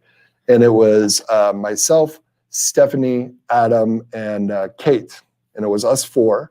And I believe that our jobs were, and I think, Adam, to set the table too, on the other side, like we have subscription box owners, founders, people that are on the edge, people that are going to want to, do it, people that probably run parts of subscription boxes. And, to me, I think it's really important to share, what it's like to do things, to share like, oh, this is a software we used. Oh, this is what we had at that time. This is what we have now. We launched on Shopify, then we moved to Magento, then we went back to Shopify, right? Just to give you a little bit of context, and we shoot the live stream as raw as we can, and then we're going to take it and give it to Grindstone Media, and they're going to chop it up and actually make things presentable. And then Mariah is going to slice and dice it some more, and then we get content and marketing, and it magically works. Ta-da! So did they make my face thinner? Is that possible? Like shrink you're it? beautiful the way that you are. You're beautiful the way that you are, Adam. Perfect. Thank you. So let's go back to day 1, just for a minute. Just for a minute, and then let's get to the good stuff. Yeah. Yeah. Well, I don't think it gets any it's better than that, but I think that's always important, whether it's an The interview culture or whatever it is. So day 1, Adam, you left out my favorite story, how I got you drunk and got you to join the company. I wasn't sure. Funny I how all wasn't that sure. where this media was used. So there's certain stories that you leave alone. Well, it's on the internet, and since the pandemic, I feel like I truly have lost all fucks. So no more to give. Got it. Day one, I don't remember what we shipped the first month, but it was in the hundreds, I think, if I remember right. That we packed in. I remember. Yeah, that packed in your parents' in your basement with 20 friends. There was honey sticks, I think, over a 4-hour period, if I remember right. And today, if we took 20 of my employees and had to pack boxes for 4 hours, there are times we'd pack 10,000, which is entertaining. We literally had the Nebraska Department of Economic Development in our basement helping us pack. Hey, we bought them pizza and beer, or somebody did. It probably wasn't us. We didn't have any money. The first month was like what you would be shipping if you were selling something on eBay. One at a time, typing addresses, kind of behind the scenes. That slowly crept up to a number, let's say that we were doing 5,000, and then we had to kind of automate a few of those things, getting data from one place to the other, and then eventually got to 10 and 50,000 at a time, and there's some milestones there where you're like, oh, we implemented technology, and there's times when you implement, we would consider alcohol? That, but assets in general, but better, faster printers was the thing that got us. I remember we started using a printer just like a label printer, like anybody would use. It prints one label every 3 seconds, and if you do that trying to print 50,000 labels, you can do the math and realize that it takes a really long time. Yeah. So my favorite day of Bulu ever, which I try not to tell people, was the day that we got a fast printer and I could actually sleep on label printing day, because it would print like 2 labels a second, and so it was 6 times faster. And now we have, I don't know, 20 of those. Oh, yeah, 20. So I was going to say 6. It makes me feel so out of touch that I don't know that we have 20. I get nervous. I get nervous when I see our warehouse. I'm like, oh God, this is so many people and so much responsibility. Yeah, and there's an entire room of printers, and that just So we have a daily label printing room, and we have a bulk shipment printing room. Yeah. So it's as of today, if we needed to, we could print. I don't think quite 1 million labels in a 24-hour period, but close. I think we had an inkjet 860 when we started. Yeah, we did. I don't even know if we have. We did. I think we did. Yeah, and we had bottles like that for the restroom as well. So we had it down. So look at that, we got Steezy. What up, Steezy? Man, we got all sorts of people that are joining here. So it's 4 p.m. in the Bulu world. So Friday, it's gonna happen. So Bailey Rogers comment that says I know him. How do you know this Bailey Rogers character? Bailey is my wife. Where did you meet her? At Bulu, and what was her shop? She was an intern. So like the president married the intern. Okay, cool. Let's move on from that. Hey, if you're gonna get HR wags, you're definitely gonna get them from me. So I get it. There's things that you don't tell. I get it. About you too. Yeah, no, Bailey's the best. We love Adam and Bailey. They're great, and little Rowan. So Adam's old baby girl. So you two geeks want to talk about some actual, something of substance for our listeners, where I just like to watch Adam sweat when I bring up certain topics. So what are some of the things that, do you have an old school Bulu box shirt on? Could I see that really quick? No, I remembered, that I should probably wear something that wasn't a Superman t-shirt or something, but Yeah. And we for folks that don't know, we originally started, we were about the 6th subscription box. It's called Bulu Box. For $10 a month, people would get 4 to 5 premium vitamin supplement healthy snack samples. And then we really pivoted essentially into doing boxes for other folks. And now we really focus on the fulfillment and logistics for subscription boxes because the industry just blew up. And we got quite a bit of knowledge. That might be an understatement.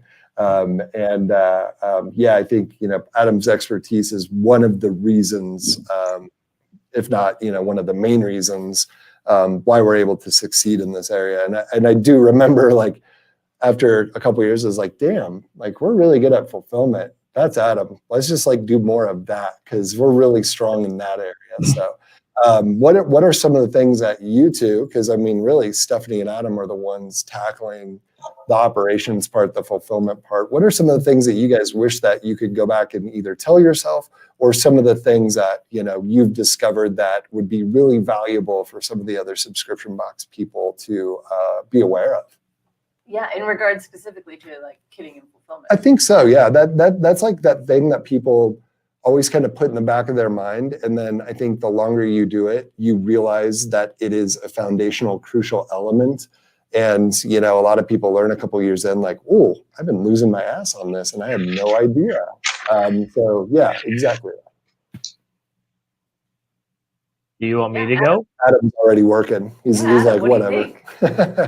He's like, what do I think about what? What are some of the key things that you wish that you could go back and tell yourself about, fulfilling subscription boxes versus other like textbooks and whatnot? I think the biggest one that I get asked this question a lot is, when do you go from doing it in your basement to whatever the next step is? And that some people that might be getting their own warehouse and doing it themselves, and some people that might be hiring, somebody like us. And we didn't have that answer, and we sort of made it up as we went along. And if I had to do it over, it would have probably been slightly different than what it is today. And in each sort of company, depending on what's in their box, has different size requirements. There are people that only sell, subscription boxes or subscriptions that are envelopes, and you might be able to get more. You might be able to keep 5,000 of those in your house versus if you're doing a box the size of what Disney was doing, and you might be only keep 12 in your house or something. Yeah. So the number of boxes or the number of packages isn't really helpful. What I've learned over time is the day that you have to schedule freight shipments in, or is the day that you should no longer be doing this out of your house or your office or whatever. And I can tell you, month number 4, Paul and I drove to a FedEx facility in a car and unloaded a pallet. Month number 6, we unloaded a truck at downtown Lincoln with rolling chairs and put the stuff on it and then rolled them upstairs. Those should have been the first 2 indications that we were done. That should have been like, okay, it's time to move on. Yeah. Adam, I agree with you. And I think the other way I would phrase it too is, honestly, do it yourself as long as you can. Yeah, even if it means rolling chairs or whatever. Man, I don't know. Until the opportunity cost of doing that is too high, because it means you're not doing something else that is more into your level of expertise. For us, we had Adam. And so we were like, we can keep doing this, and Adam's going to take care of it. But in the early days, it would be like, we had a web developer, we had a graphic designer, and we would say every Friday, or for an entire day out of the month, or sometimes 2 days, it was like, everybody stop what you're doing. It's packing day. And so what that meant was the opportunity cost of the marketer not doing marketing, the developer not doing developing, customer service not responding to customers, and stopping what they're doing to pack. So I think it's kind of like, once that becomes too cumbersome and it's impeding the rest of your business growth, that's when you're like, okay, we got to move. And it also depends on what you're capable of as what you're like. if you're starting a company, you're obviously talented in doing something. If you're a marketing guy and if those 5 hours a week are better spent, doing some sort of marketing tactic, and then you could give it away, even if it does cost more, because it's always going to cost more when you go outside of your own organization, because they have to make a profit as well somewhere along the way. Yeah. So, it's language, since we're an EOS company, you elevate and delegate to your unique ability. And if your unique ability isn't kitting and fulfillment, then don't continue doing it forever. Delegate it to someone else, because by doing so, you're elevating yourself and your team to your unique ability. So if your strength is branding and marketing, then focus on that. Yeah. But if your strength is kitting and fulfillment, by all means, keep doing it yourself. Yeah. That's what happened to us. I have this conversation a lot with entrepreneurs, and to your point, it's everybody's always like, when do you know you're scaling, or when do you know you should hire a 3PL or whatever it is, right? And I love when there is a tangible thing, which if you could say what you said again, Adam, I think that was really valuable, about the trucks. When did you know that it was time to outsource? It's when, for us specifically for Bulu, it was when an LTL, which means a 53-foot semi, was showing up at your parents' house. Hey, I have this for you. We don't have a dock, we don't have a forklift, we don't have a pallet jack. None of those things existed in our world. Where if you get 500 stickers and you need to ship them, that's fine. But if you get 500 5-pound containers of protein that you're trying to get, so that's when so it depends on your size of the product too, right? That's the point whenever the light bulb should be, it's too much. And then the second part of what I was going to say was, if you get to a point where you dread it, you get to I don't want to do this. Wait another 6 months and then don't. Wait another 2 years and then don't. Yeah, and it's all cash flow based. I mean, most of them are small companies to start with. So as you grow, you kind of have to deal with it. But at some point, it doesn't need to feel like a job if you're owning the company. So. And I think that, the same way with, sales, everybody's like, when do you know you're scaling? And I tell people, when you stop trying to convince yourself that you're scaling, and the thoughts that pop up in your mind are like, oh shit, we need a new fulfillment software that does what we need it to do. Where are we going to find help in more project managers, right? That's I love giving those specific answers. Not that they're correct for everybody, but it just is a different way to think about it.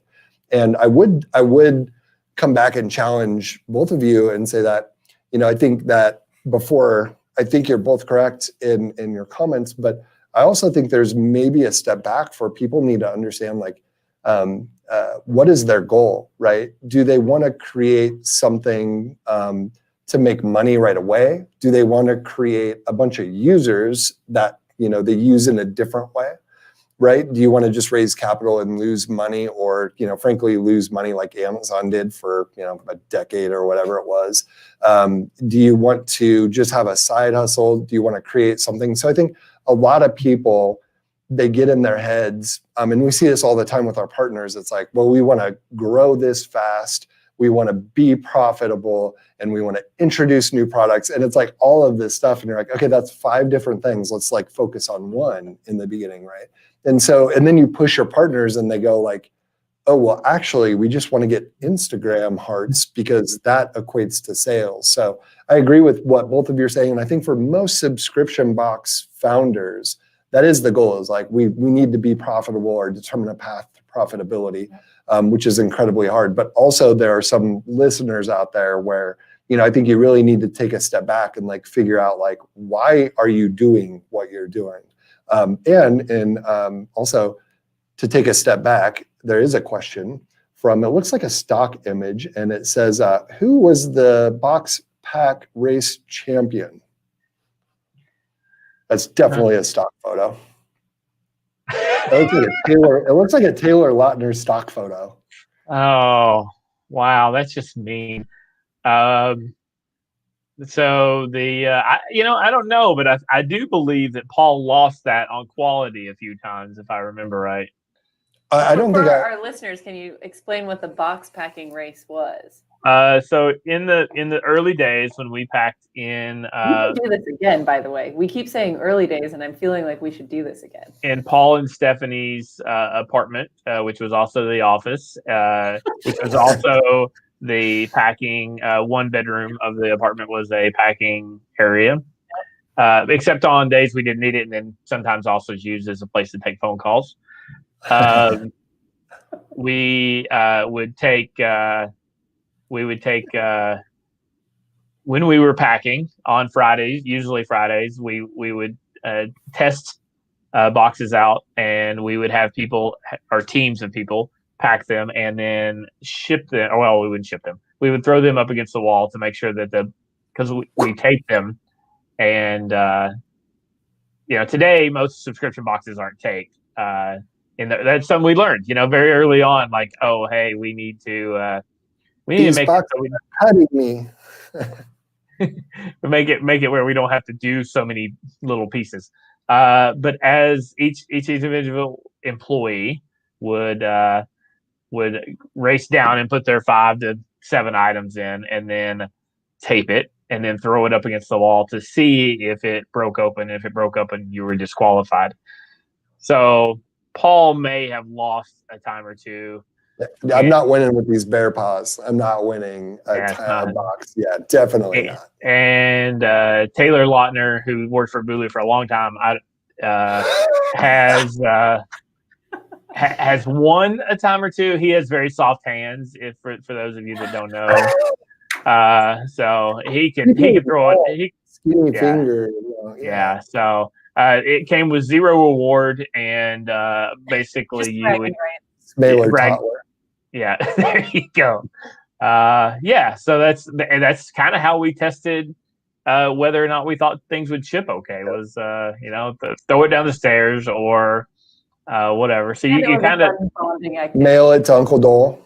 Yeah. So we still do those test shipments randomly to people, and then I forget in the microwave, throw it in the freezer. I forget to tell people that I had somebody send them something. And then they get a surprise. So it does happen. It is okay. Marcus wants to know, why do you want to hurt him? Do you really want to hurt him? No, Marcus is a great human being, and we should all be proud that we get to know him. He's a screenshot of this shit right here. With no context. This is like the best fucking screenshot ever. Marcus was the best man in my wedding because he had no other plans that weekend. So I'm allowed to say a few things. Yeah. So for anybody watching being really confused right now, we have a lot of it looks like we call them teammates, employees. It feels weird. I still don't feel comfortable calling myself an entrepreneur or a CEO or an employee. But yeah, another question we have from somebody that we have no idea who this Nicole Bauer is, but Adam, what is your unique ability? And then we'll get back to some of the technical software things, but this is kind of fun taking questions. My unique ability is taking complex problems and making the fastest decision possible and going with it. Yep. I was going to call you the MacGyver of fulfillment. Yeah, I kind of think my skill set has honed into literally making split-second decisions that probably don't matter to anybody except the people on this team, and moving. And all the millions of customers that get their boxes on time, but yes, no pressure. No pressure. No pressure. That would be my unique ability. I don't think it's unique, but that would be the ability that I have above most people. And I think most of the time it's right. Yep, I think that's one of the many abilities that you possess, and we're super grateful that you're on the team and you picked us. And I was also thinking well, yeah, of course, some of the operations thing that Stephanie and Adam talked about are easy to do when you luck out and you get a Stephanie and Adam on your team. Most people don't get that, right? And, over time, you either foster the talent or you get lucky and you, what do they call that? Bat above your average or whatever that is. And I think with both of you, to this day, I mean, this shit just wouldn't work without you too. So, if there's a unique ability for me, it's like spotting the talent and getting the hell out of the way. So, that's what is it? Find talented people and get the hell out of the way. What's her name said that? That was in Tina Fey's book. Tina Fey's book. Yeah, something about hands or bossy pants, hands, pants, whatever. Thinking of the cover. Why don't I'm kind of admittedly, I know enough about operations to answer like kind of the simple questions, but I feel like you can tee him up for some good hard ones. Adam. Yes. At Bulu's warehouse, we focus primarily on kitting for subscription boxes, although we do all sorts of fulfillment. Sylvia. So for subscription box owners, what are the biggest challenges you've seen that make the kitting process more difficult and usually, therefore, more costly or time consuming? The first one is the biggest one is, does it fit? Seems so elementary, but yes. I told you guys in the beginning to make that box half an inch taller. Because almost everybody sooner or later wants to put something in a box, or and they have one. You buy a custom box, so you have custom dies that you paid for. You have significant costs in making a bigger box. Also, a recommendation of mine would always be go with a stock box until because there's no reason anymore to. I mean, you can put a sticker on it. You can, what the Loot Crate guys say, you can stamp them. People do those sorts of things, and there's a good reason for it because month one you might need a 3-inch tall box, and a month two you might need a 5-inch tall box, and cardboard is expensive. So,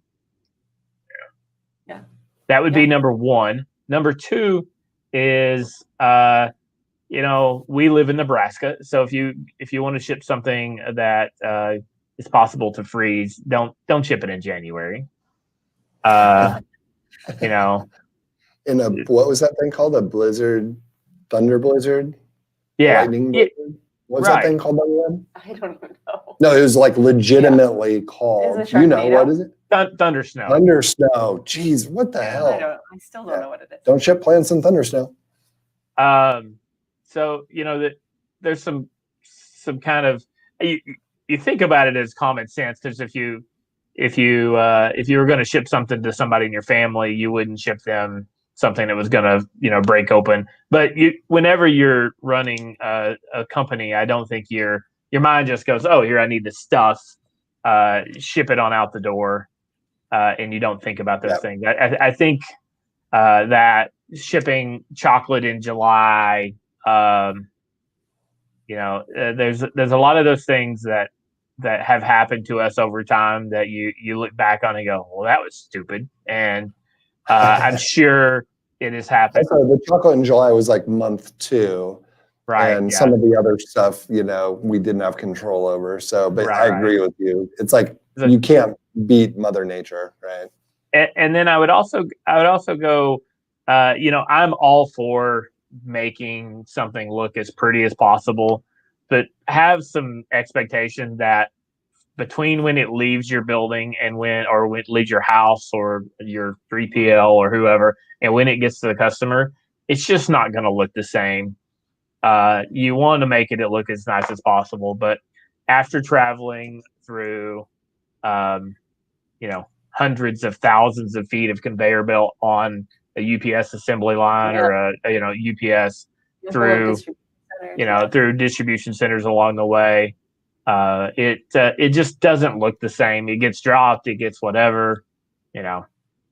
I actually at Nebraska Book I had an incident where we had about $40,000 worth of books in that that a line caught on fire at a USPS distribution center and or a regional center, and they burn them all up. So they had to pay us $40,000 for not a lot of packages because they were expensive. Score. But yeah, so we got our money anyway. But Full retail, baby. yeah, you got to think that things like that, every bad thing that could happen is probably going to happen eventually. And you also, the more boxes you ship, the more. In the beginning, we used to think, oh, well, that's weird, and then now, over time, it's like, oh, we shipped 10 million of these, and 10,000 of something broke, and you're like, that's about right. Expect some bad things to happen along the way to your boxes. I think that brings up a good point, and I know in one of our other shows we talked to Mariah about, you have to expect a certain percentage of customers, no matter what, are always going to email and say, "Where's my box at?" Right? Yeah. And to your point, there's a certain percentage of, no matter what you do, the FedEx guy is going to sit on it accidentally. I shouldn't say that because that doesn't really happen. What was something weird that happened? Oil, or as Adam would say, oil, dripped on a box, and we were trying to figure it out, and we figured out it was in the truck, was dripping some sort of oil or something on it. Other packages are packed with it, right? Yeah. So I think that's a really good point, and having whether it's a partner or somebody with the knowledge that just says, like, it is the nature of the industry that X% is going to be an issue, because a lot of folks that do this have no direct to consumer experience, right? They might have B2B or retail or whatever experience, and they don't have experience like, oh man, I'm going to go back to it, like seeing the sausage made, right? Like they're like, oh my gosh, there's so much blood, and you're like, yeah, that's part of what happens here, right?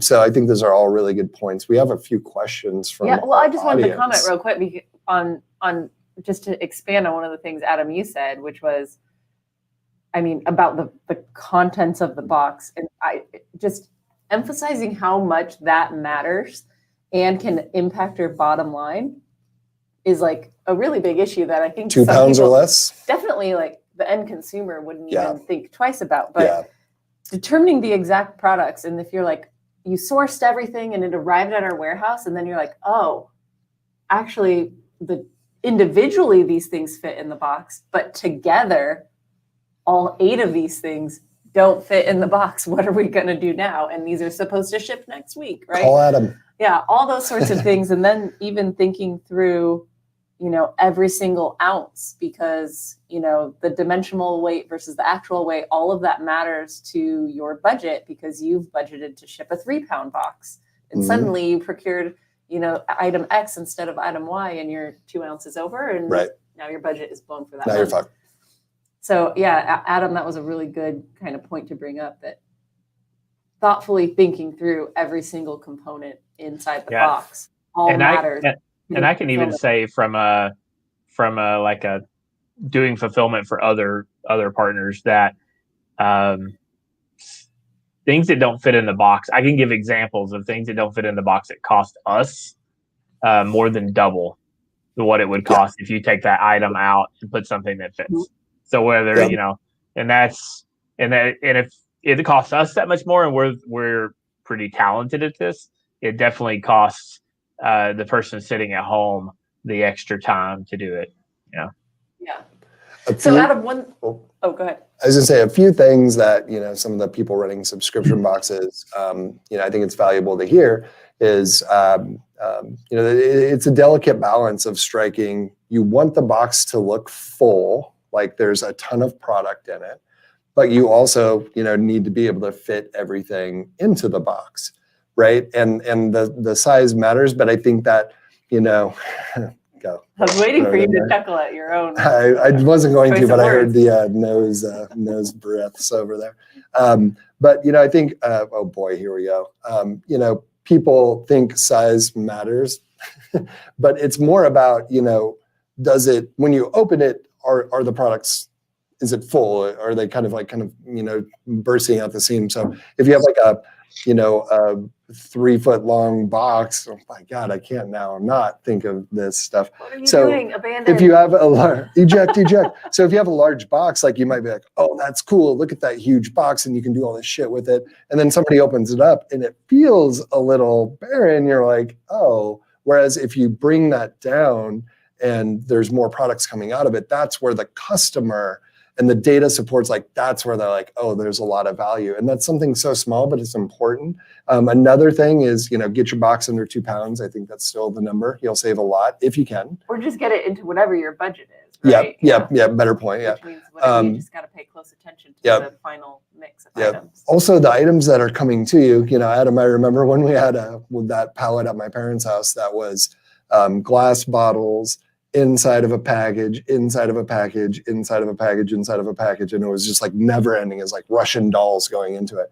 Pick up the damn phone and call these companies and say, like, look, can you put these all in a Gaylord, right? Can you shrink that packaging down? Because that's a lot of time and effort to, break into those boxes. And I think so many times new founders or whoever, they just assume like, oh, well, it just is what it is. And let me tell you, between the time you secure the product till you get it, there's not going to be anybody, unless it's you, picking up the phone and saying like, hey, do we actually need to put that inside of that package and shrink wrap it and put it inside of cases? And that's nothing more than a phone call. And those little things, they might not seem like a big deal, but goddamn, just like everything, they add up. And it's also good not to have to, throw it all in the landfill. That's Adam, our eco-friendly guy right there. Okay, my follow-up question though, Adam, is so I asked like, what are some of the most unique challenges when it comes to getting a subscription? And one of the things that came to mind for me, which led to like another question I have for you, was when we are fulfilling a subscription box versus a standard e-commerce one-time order. The way that data makes its way to us is not as simple to fulfill because it doesn't come in as a one-time order. Like the SKU is the same SKU, even though the contents of that box change in January, February, March, whatever the box cycle is. So I know we have created some of our own kind of proprietary software to help solve some of those like data issues so that we're fulfilling the correct thing and assigning the right box to the right customer, even though from our partners' websites, it's not exactly what it should be. So can you elaborate on some of that and maybe then like share some of the softwares that you would recommend to other subscription box owners to help with kind of their order management system? The first thing I would say is actually I wrote down 2 things, and the first one was keep box type simple. And so What does that mean? Like it basically means have fewer versions the longer you can. Which allows, if you have to, kind of manipulate things along the way, you will sooner or later, fat finger something in, make a mistake or whatever, and send the wrong order to somebody. And that's never good. We have clients that have 100 box types, and they give us like 6. They give us six data points and go, "That's yours to decide." And then we have people that go, "I want this exactly certain ways." We just took on a client in the last month that had 25 different box types that we manipulate into 25 different SKUs, or 25 different SKUs that we manipulate into 25 different of our own kind of pieces of information every month. It's kind of a weird world of how much technology advancement the subscription box company has to be able to help in that. From a 3PL or a kitting and fulfillment center standpoint, we use a lot of, there's a lot of Excel. There's a lot of using database technology stuff to kind of manipulate that data to the way we want to look at it. and the thing that we didn't do in the beginning that we don't even ship a single order out that wouldn't be this way, but making sure that the right information shows up on a label, like the SKU on the label is a very simple thing to do. And for the first year and a half of Bulu, we didn't do it because I didn't think that was important.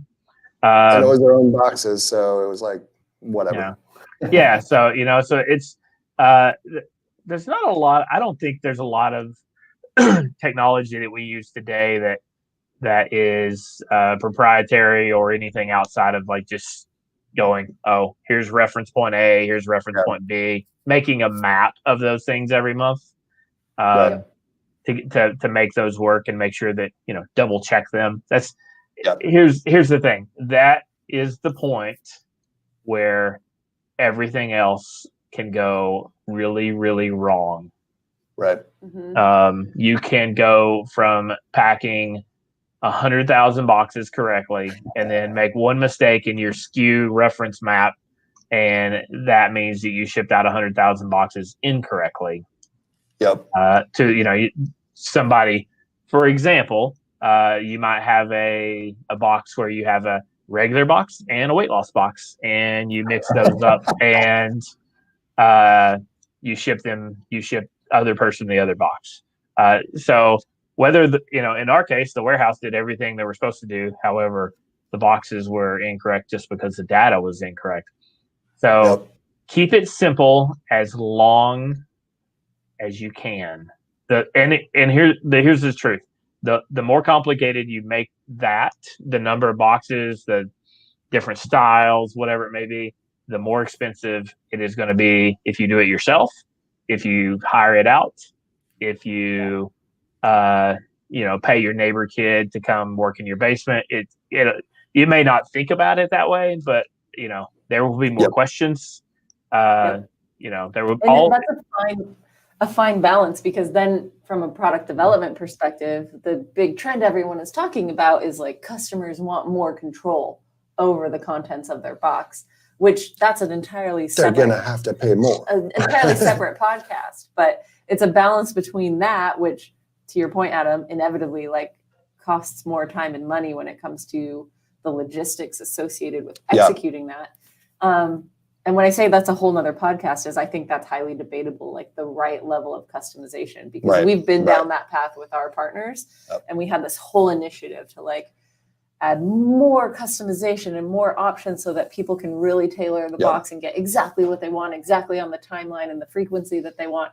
And we just did that to find out that like our retention actually started like going down. I want a button that says like the point of diminishing return. It was kind of like, what's it, analysis paralysis? Like, I'm not sure what I want. I don't know, just abandon. I'm not going to even sign up. Yeah. Or like, so I think it's a fine balance between figuring that out and making sure you understand what that means to your bottom line. Like, I think the thing that I share with a lot of folks in this industry is, it shouldn't be impressive. And when people are like, oh, we collect data for this, we have data for this, and we have anything you want, like, who cares? Like, that's been going on for like over a decade now. Like, cool, you can figure out anything you want.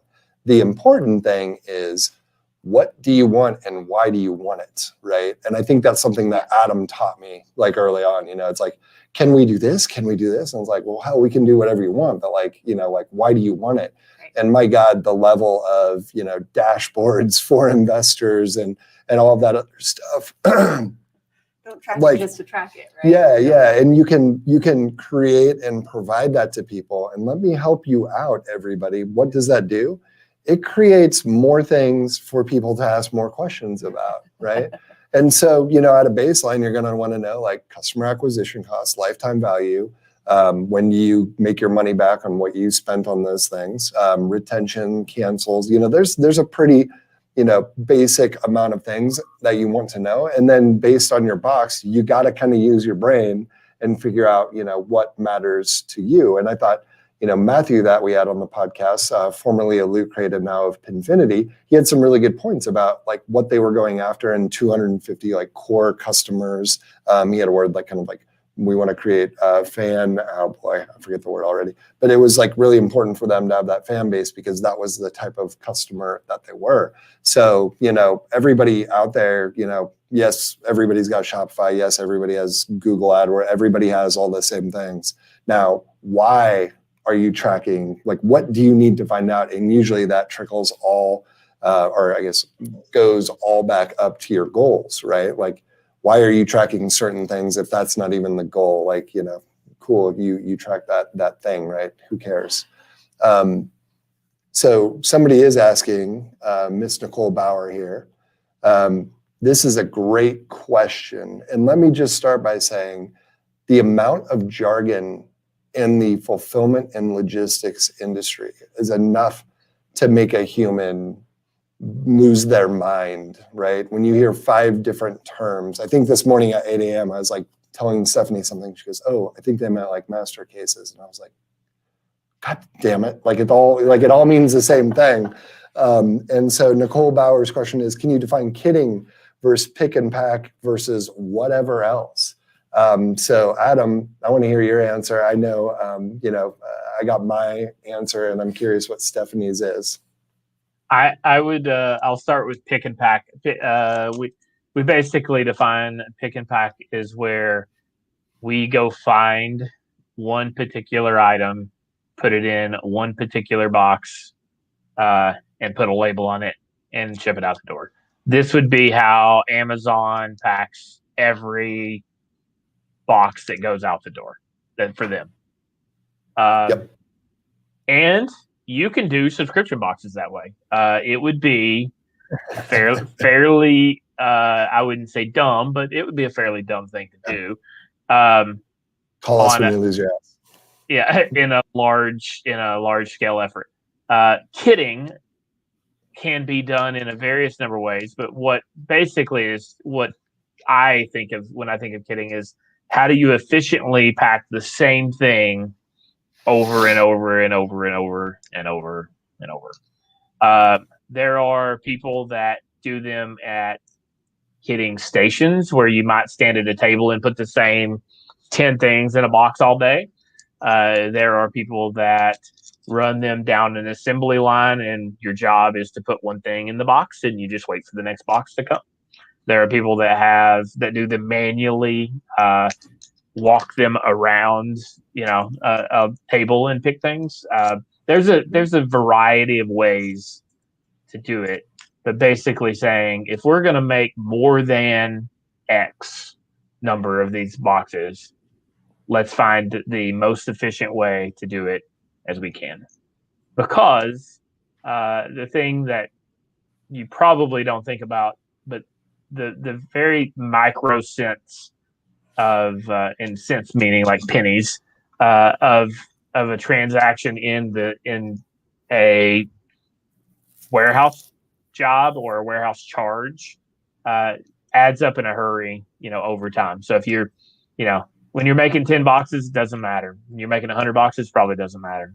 If you're making 14 million over a year and it costs an extra 20 cents because you did it a little less efficient than you should, then you don't get the bonus for the year. Whatever, you know what I mean? It's like it adds up.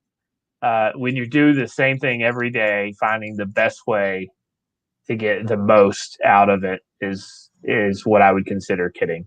Yeah. Yep. Yeah.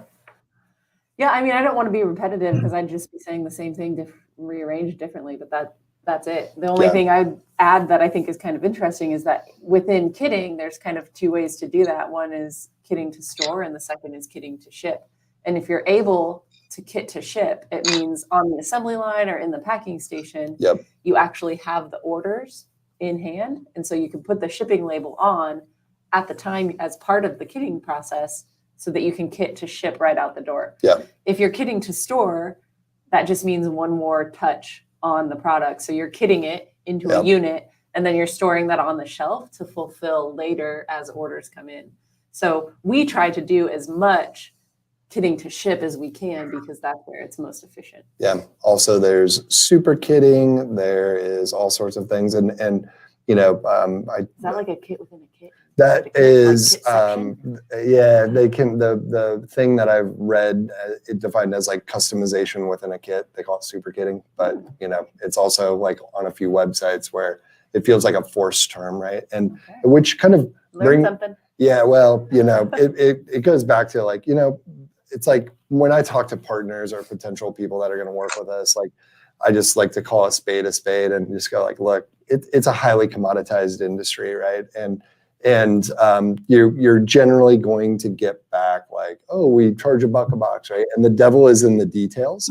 In that, like, okay, what are the line items? I mean, we were just looking at one the other day, and they were charging like for like walking out to a certain area, walking to the truck, walking here, and I'm like, whoa, shit! Like I haven't seen that detailed down to that level yet. And I tell people that are, whether they're talking to us or whether they're talking to other people, and I think it's a lot because it's like entrepreneurs working with entrepreneurs. That's like a lot of what our work is. I tell people like, look, you got distribution centers, you got D2C, you got B2B, you got D2B, you got all these different categories. And a lot of companies were born in this pick and pack or wholesale or retail, or they're a distribution center. And there's a lot of people, especially since the pandemic, that are like rushing to different areas because they see opportunity. And here's where the problem is. All of those warehouse physical like things were set up for a totally different category. Like what the hell is somebody doing that was set up to like ship huge boxes to Walmart? All of a sudden they're like, oh, we're going to do subscription boxes. I'm like, no, you aren't, you dummy. Like, what are you doing, right? Like, how are you going to change all of your software, all of your process, et cetera? And so I really encourage people, I say like, and we turn people away like all the time because we're like, oh, that's not what we do. Like, I would love to work with you, but like, that's not, exactly what we do. And now you see this kind of like flood of, frankly, what we've been doing for years, subscription box fulfillment, which probably a year or 2 years ago, it was just called kitting, right? But, now the term is subscription box fulfillment, which is basically kitting on a repeat basis or super kitting on a repeat basis. And so I tell people like, look for partners that have experience putting multiple varied items together as one and shipping on a repeat basis.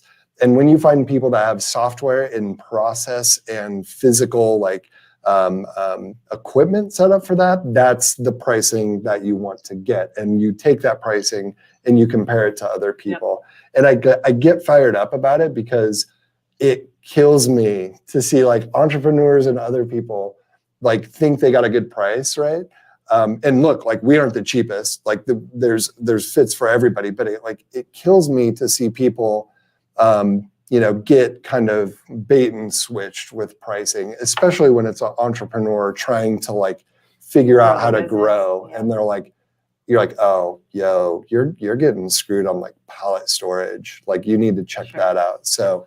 Yeah, I'll get off my soapbox, but it stings to see because like people like us three, we were there from the beginning and we got burnt so many times. I mean, how many 3PLs did you go through, Adam? That we actually used, or that we've in the beginning? In the beginning, like how many did we go through before we're like, screw it, put Adam in charge? We used 3 different places that ended up. And I honestly think I've probably quoted out our original subscription box more than 100 times. Yeah. And you put one out of business because we gave them too much work, pretty much, right? But we won't talk about that. Yeah, that doesn't matter. Hey, we made it mutual and it worked. There you go. One more question for Adam. I don't have any more questions. I think we nailed it. No more questions. We're out of time, so I think we should. Oh, you can only talk for 2 hours and 16 minutes in your day, evidently. Adam. 27. Point to the one that you love more. Which way? I don't. There you go. This is tricky. I knew it. It was me all along. All right. Well, yes. No, closing thought. Oh, lay it on us. Closing thought? Yeah. Closing thought. Give us one of those like crab orchard sayings. Nope, not doing it. There Not it gonna is. do that. Nope. No, that's bad. All right. So Well, next week we're Adam- gonna do this again. Yeah, if you want to. My God, I never thought I'd hear you say that. No, it's a joke. I was trying to figure out how much money I could get out of you if I kept talking. 2 ice cream cone coupons. I think we paid Adam an ice cream when he first started. Yeah. So, all right. Well, Yeah. Adam, sincerely, we thank you for everything that you've done and continue to do. Super lucky to have you on. You're a huge part of this company, and we wouldn't be here without you. And look forward to seeing you on the Asanas and on the Slacks and on all the other stuff that we have. You sounded like an old man there. I just want you to know. Don't get me tweeters. started on See you on the Slack. Don't tweeters get me and started the- on Slack. Yeah, I got to steer away from those things. On I the just Twitter. figured out how to use Snapchat, which the kids call Snap. So That's like my grandma used to say, "I'm going to Walmart's, not Walmart, Marts." Yeah, I mean, that's she's not wrong. They are plural. I'm a Redditor, man. I'll see you on the Reddits, yo. perfect. See you on the subs. I'll see you there. Awesome. Well, thank you, Adam Choate. Boy, I feel like a title would do a disservice to you, so I'll just say somebody that I consider one of the founding members and key crucial players of the company. And I look forward to conning you on to another episode and pulling information out of here. I think I've learned more from you here because we have a minute to talk versus when we're all going 100 miles an hour. So. Yeah, it's good. Good stuff. Cool. And I'll see you on the next box packing tournament. Perfect. Thank you, guys. Thanks, Adam. Peace, dude. All right. Is that it for the live stream? Yeah, well, I mean, we can keep. I like doing the intros and outros on the live stream. Oh, well. Did we that's do the that difference last time or between me not? and Paul. Yeah, we did it last time. If I'm watching, this part is more entertaining than probably the rest. Oh, no. Yeah. That's a problem we got to fix then. Yeah. So are we doing the? Are these cameras on now? Okay. Hi, camera. Okay, cool. That one's fine. Oh, I'm gonna go down a little bit. Whoop. All right. So we can we take these out? Cool. Hide that there. Okay, so we don't have very much time because we have to get our children. Mm-hmm. So correct me if I'm wrong, Mariah. You guys can talk too. I don't give a shit. You guys can talk. So we're going to do the intro for Matthew Arvalo and Adam Choate are going to be on the same episode or not? Two different episodes? For sure. Cool. Okay. So let's do, the intro for Matthew. As you tell me, Mariah. Producer Mariah. I confirm pronunciation one last time before I have you say it. Okay. So should we do Adam then? Yeah. Does that bother you? Okay. Cool. So we do Welcome to Box Talks. Today on the episode, we have Adam. We cover operations. He's And- VP of operations, so we can use a title. Cool. And then at the end, we're Warehouse like, operations. thanks for talking to us, Mhm. Adam. Okay, cool. All right. Do we say Box Talks by Bulu? Box Talks. It's with Bulu, right, Mariah? Yeah.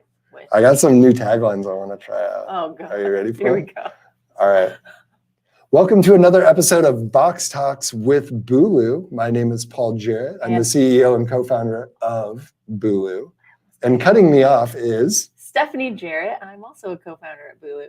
Box Talks, the podcast where it's less fluff and more stuff about subscription boxes. Oh, no. Leave that. Just use that one.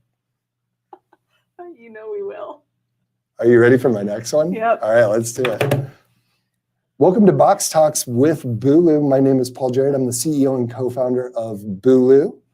And I'm Stephanie Jarrett, also a co-founder of Bulu. And at Bulu, we help make your box rocks. Box rocks talks, socks on Fox. Oh, okay, let's do some more. You ready? Yeah, one more. Let's just do one more. Okay.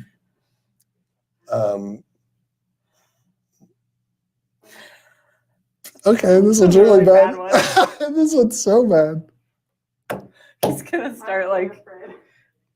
Okay. It's so bad. All right. Should we do a serious one? No, we're not. Fuck it. I don't care.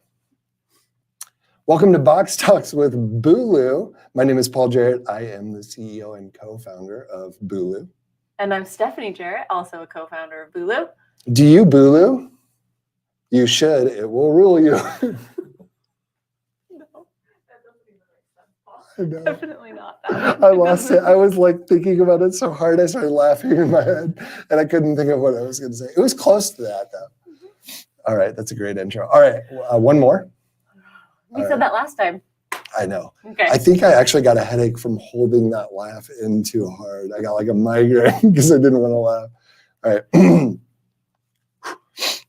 I can't show my slightly shaved eyebrows from the oil-based paint that I could not get out. True story. Yeah. That's why my arm, people are on the podcast. I had to shave my arms because I used oil-based spray paint. And after like day 3, I was like, I just got to shave this. So there you go, internets. Also, I think I ruined an extraordinary amount of clothing. I didn't know it was oil-based until I was in bed and I was sticking to the sheets. Oh, no. Yeah, that's a little fun fact for you, internet. Take that and make a GIF out of it. What does that have to do with our intro? Nothing. Well, I got self-conscious because I saw my shiny arms in the podcast. This is the meme, my shiny arms. I hope that's all taken out of context and people just think I shave my arms on a regular. That and the whole like, and why I do you keep want to adjust- hurt me? I keep adjusting my hat down because of my eyebrows. Yeah. Use it. I agree, Sylvia. We got to make subscription boxes entertaining. And if that's me shaving my arms, then, whatever. Okay. All right. On that note, ready? Welcome to Box Talks with Bulu. My name is Paul Jarrett, the CEO and co-founder of Bulu. And I'm Stephanie Jarrett, a co-founder of Bulu. Let's get into it. Let's do it. Let's open it up. Should we do that? Oh, and then when we're done, we can say, let's pack it up. That's it. All right. But we don't recognize it because then it's lame. Oh, okay. All right. And we never tell the people listening that it's a word play. I get it. All right, let's do it. Double entendre Then if we record metaphor. it once, do we we don't have to do it again? No, we're always going to do this. Okay. We got like 10 minutes to finish it, right? They're like, great, we'll do this every time. Welcome to Box Talks. Oh, boy. Welcome to live stream viewers. All 0 of you? 0, maybe Sylvia. Welcome to Box Talks with Bulu. My name is Paul Jarrett. I'm the CEO and co-founder. And with me I have? Stephanie Jarrett, also a co-founder. Let's open it up. Today, on the pod. Now no, let's pack it up. I was giving them a pause to like whatever we do. I don't know.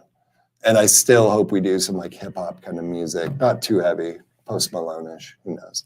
All right, so today on the podcast, I am truly super excited because we have one of our very own, one of the day one people, one of the most amazing, brilliant, smart people. I'm not talking about Adam, actually, I'm talking about me. No, I'm kidding. I am talking about Adam Choate, our VP. He's been our president, our COO, our everything. He's VP of operations now. Is that what he's holding down? Yes, but I think we should redo it because that just sounds weird to be like, he was this. And I don't know. Can we I redo think it? you've earned the right to give him the intro now. That's the new rule. I just If don't you want- don't like it, you got to I don't fix want it. people to jump to All right. conclusions. So today on the show, we have Stephanie. I'm going to let you take this one because Yeah. you know this person like as well or more because you're working with them a lot. I work with him every day, all day, most recently all on Slack. But I'm super excited because we have Mr. Adam Choate on the podcast today, who's our VP of Warehouse Operations. So he has kitted and shipped millions of boxes, and he's going to share some of his expertise about that. Yes, and Adam has been customer service. He has been COO. He has been president. He has been, I don't know if I said CFO yet. He's been a developer. He's done literally everything. Yeah. I don't know between you two, I'm not going to put myself in that. I don't know if between Adam and Stephanie, you're going to find a source of more subscription box information when you consider like the breadth and depth of it, right? So Yeah. great episode. I think I like the idea of maybe having him on like a series of different things. But yeah, there was a lot that I picked up on, and I was automatically kind of started going back to the early days where there was a lot of like, oh man, remember when we didn't know to ship chocolate in July? You don't ship in a lightning snow, thundersnow. That's what it was. So what are some of the things that came to mind for you as we were talking to Adam? Were you having flashbacks like I was? Like some PTSD, but mostly good? Well, Adam, aside from me and you, he's been a member of this team the longest, right? He's Yeah. our first employee. Yep. So, yeah, there's definitely like a good trip down memory lane with some of the things we, got right and got wrong in the past. And, a lot of knowledge, I think, that can be shared because of all the things we've done right and done wrong in the past. People often ask me, how do you get people like a Stephanie Jarrett and Adam Choate?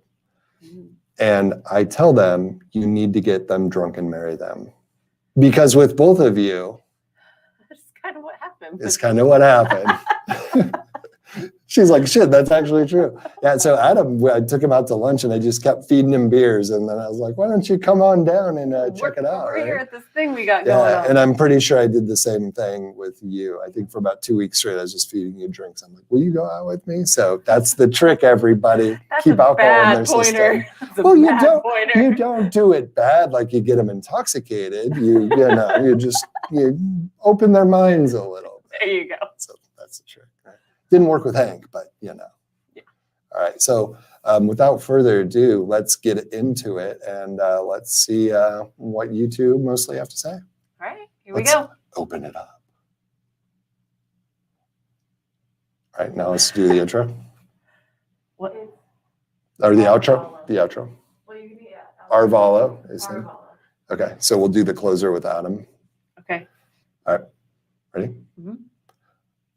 My Lord, I think I learned more in that last segment in the last couple weeks, watching you two talk about a few things. I'm like, oh man. And if you watch the episode, I kind of step back, the camera focuses on you, and I'm thinking, I don't know any of this stuff We barely anymore. skinned the surface too. I There's know. so much more we could have talked about. But there's like so. so much stuff. I think naturally from day one, I was like, man, I don't want to get into that world because I never thought that we were going to do it as much as we do. Right. Yeah. And so you guys just learn everything from the ground up. Why I'm like, how do we get customers? How do we get funding? And so it's interesting to see the different paths that we all took. And, to your credit, you're kind of the glue that held it all together. But, that's like having Adam interview me about raising capital, right? Yeah, for sure. So he would be like, I don't know, there's like a term sheet and you got to kiss a lot of ass, something like that. So no, that was cool I meant what I said in the podcast, if it made the cut of like, it feels a little bit like full circle, and it's crazy when you stop and think, you're like, whoa, we did a lot of what we said that we were going to do. But unfortunately, there's two co-founders and a lot of our team that are just going to push the goalpost further and further, right? And Yeah. I think like the next goals that we have in 2021 are like equally as exciting, but like, God damn, like we started at zero. Yeah. We started out like me going to the post office going like, how much does this cost? And, knocking on the like, the IKEA bags. Yeah. Do you remember that? Yeah. I think you're referring to hauling shipments to like the post office or UPS in Yeah. IKEA bags. Yeah. Yeah, One- those were the early days. One thing that we didn't mention, and like a big pro tip for a lot of subscription box founders out there, use pity. That works a lot. You just go to the post office, you're like, I'm sorry, help me. What do we say? Help me, I'm poor. I think we need to get one of those from you. That's the Kristen Wiig thing. Yes. Are you going to do it or not? Do Help me, I'm poor. I know Steezy You're and Bailey and confusing Mariah. her skits. Help me, I'm poor. Can you do is- them both for us, please? Help me, I'm poor is from Bridesmaids when she's on the plane. Mm-hmm. You're thinking of the Tiny Hands skit from SNL. Can you do an That's imitation of Due both? Niece. No, Okay. I won't. All right. Good try. We're gonna edit it. We're gonna make you do it. So no, that was awesome. It's always great to, in the midst of all the chaos and excitement and challenges and everything, like, man, it's something that I feel like we need to do more. And that's maybe my biggest takeaway from that episode is like, you know, we used to always say like, enjoy the tunnel and stop and, you know, recognize what you've done. And that was, honestly, for me, it was hard to focus and concentrate on what we were talking about because I was like, I just kept going like, damn, we did a lot of that stuff. Yeah. We have so much more to do, but like, damn, we started at 0. So that was cool for me. So any parting thoughts? No, I'm glad we had Adam on. I'm looking forward to continuing to bring on some of the people from Bulu that have some good knowledge to share. Who do you want to bring on next from Bulu? Not that it'll be the next episode, Ooh. but who are you thinking about? Or maybe we have Adam tag somebody. Oh, that's interesting. Tim, obviously. It's kind of like a challenge, right? Yeah, Tim, well, I was going to obviously. say either Hank and maybe Carissa, who was on our team and now has moved on to another endeavor. Mhm. But between the two of them, talking a little bit about financial modeling and how important that is to subscription boxes and nuances of a subscription. Paul and numbers. I think it's interesting. So I went to I take either that one or maybe Marcus to talk about product development and how you create a really good box experience for oh man, this is going to be customers month over month and the relentless nature of that. yeah. This is going to be interesting to watch the differences of how we do this because I was like, let's get Tim on because he will hate it. Tim, And it will be so cringy awesome to watch him just like, oh God, get me out of here. And then I thought Sylvia will be so fun and interesting and fascinating. And she'll say things like, well, yeah, you fired me. And I'm like, ooh. And then you can watch me sink in my chair and be like, I don't know what to say to that. And then I thought Marcus and Michael together as one. And we just wind them up and let them go. oh geez. Yeah. So, and then I feel like all good options. yeah, and then I feel like we have to like do a series with Hank of like financial modeling and like bring in more of his like like his opinion on business as a whole. So I'm excited to bring in more Bulu people, but Adam, you're a badass. We appreciate you. Yeah. And I think there was a ton in that episode. So let's shut the fuck up and get going. Let's get packing. Thank you. This has been another episode of Box Talks by Bulu. My name is Paul Jarrett. I'm the CEO and co-founder of Bulu. And I'm Stephanie Jarrett. Hey, if you want us to do some fulfillment for you at a good cost and, you know, fill in the blank for whatever benefit, call to action, USB, give us a ring. We'll see if it matches up with what we have. And yeah, we'll go from there. Check us out at bulugroup.com.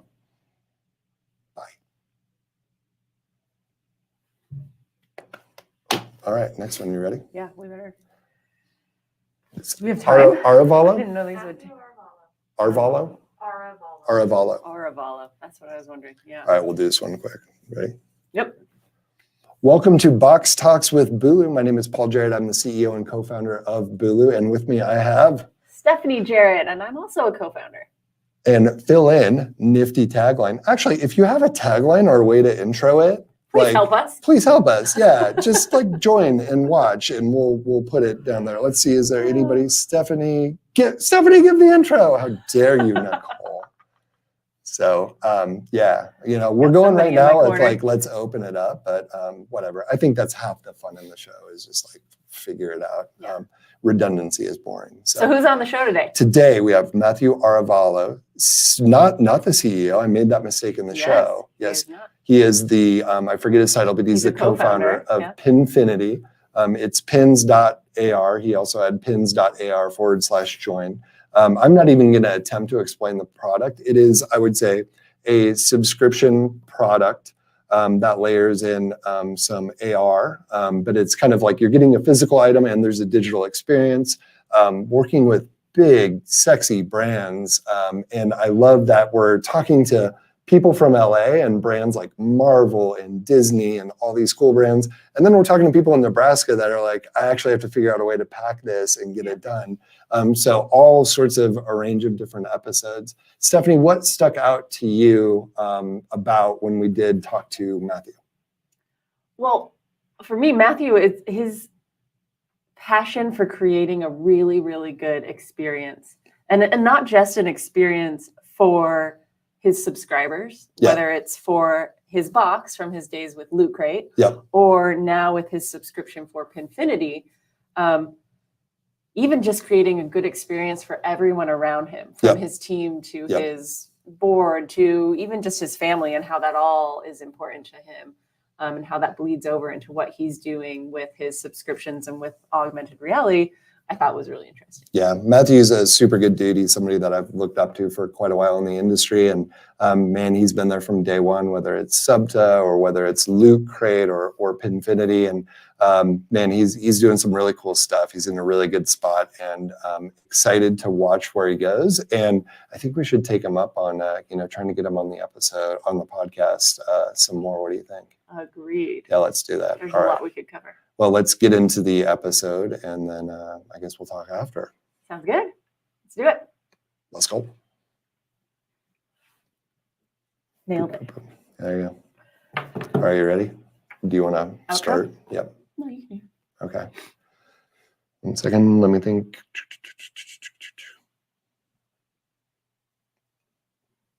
Matthew is the type of guy that I feel like we could just listen to him talk, because like his cadence, I don't know if it's his cadence or what it is, but like he's so engaging. You don't have to like help him out at all. And, the way that he's able to talk about his past and, explain and be respectful and talk about the learnings from it, and then get you really excited about what he's doing. And it's like this, it's that charisma, or the thing that I go like, man, I wish I had some more of that, where you're just pulled into it. He's like, it's like a natural storyteller, right? And the same way that I'm like jealous of it, I'm also super like can learn a ton from it. And then you just go like, well, no shit, you're successful, right? Like, of course you are. Like, watch you go. So that's super cool. And it doesn't surprise me at all that a lot of what he talked about are the partnerships with companies, because I think a lot of people would want to work with somebody like him, and just all of the experience that he has, starting at, what do you say, 18. And now he said, I think in the episode he mentioned he's like 40 something. So like, my God, the amount that you learn, and talking about like growing too quickly, my God, you can like, relate to that, right? And some of the challenges of growing too quickly. And, I definitely took away like the importance that he placed on, making not just your customer happy, but kind of your environment. So it was really cool. It's like really authentic. And I thought like that's a lot of what we try to do, and it's not always talked about in the startup world or whatever, because it's always like, I'm going to save the world, and you're like, you're making dog food, like stop trying to save the world, right?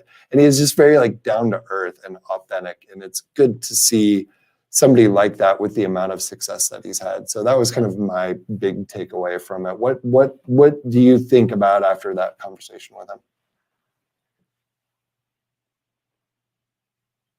Nothing. I'm trying to say something that's different from what you just said. Yeah. But I mean, I agree with everything you said. And at one point during our conversation, I shared that, like, in the early days of Bulu, and I don't think us as a subscription box company were the only ones that did this. We really looked to what he was doing with Loot Crate. Yeah. And now we can look at what he's doing with Pinfinity as inspiration for all of the like experiences and what we're trying to create for customers in like different verticals. Yeah. So he really is kind of like a pioneer for like the subscription box space, Yeah. So I feel really fortunate that he was, able and willing to join us today. Yeah. Well, I think you'll be surprised that like, because I think it's hard for us to see. And I was always the one gallivanting, or still am, right? But like, like there's so many people out there where like Loot Crate came out of nowhere, you know what I mean? But if you think back to all of the different boxes that have been around, and at one point it was like Birchbox was this absolute behemoth, and then like Dollar Shave Club came out, and you're like, what? Razors, right? And you're like, oh, Loot Crate, like that's cute. And to me, like, as I think about all the rise or continue to rise, or the fall of some, or the steady nature of others, like there's definitely like the thing that I've taken away is like it is so dependent on the founders and the cultures, right? Like it's so much to do with it. And if it's toxic at any of those levels, like you're going to implode at some point, and we've watched that time and time again. And so like when I see Pinfinity, I'm like, oh, they're going to be good.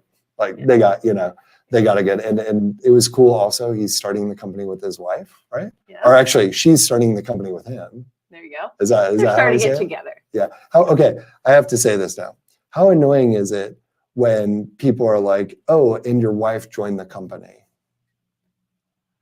Like for you to me or whatever. And then I did the like foot in the mouth of like, oh, you're the CEO or whatever. And he's like, actually, my wife is. And I'm like, son of a bitch.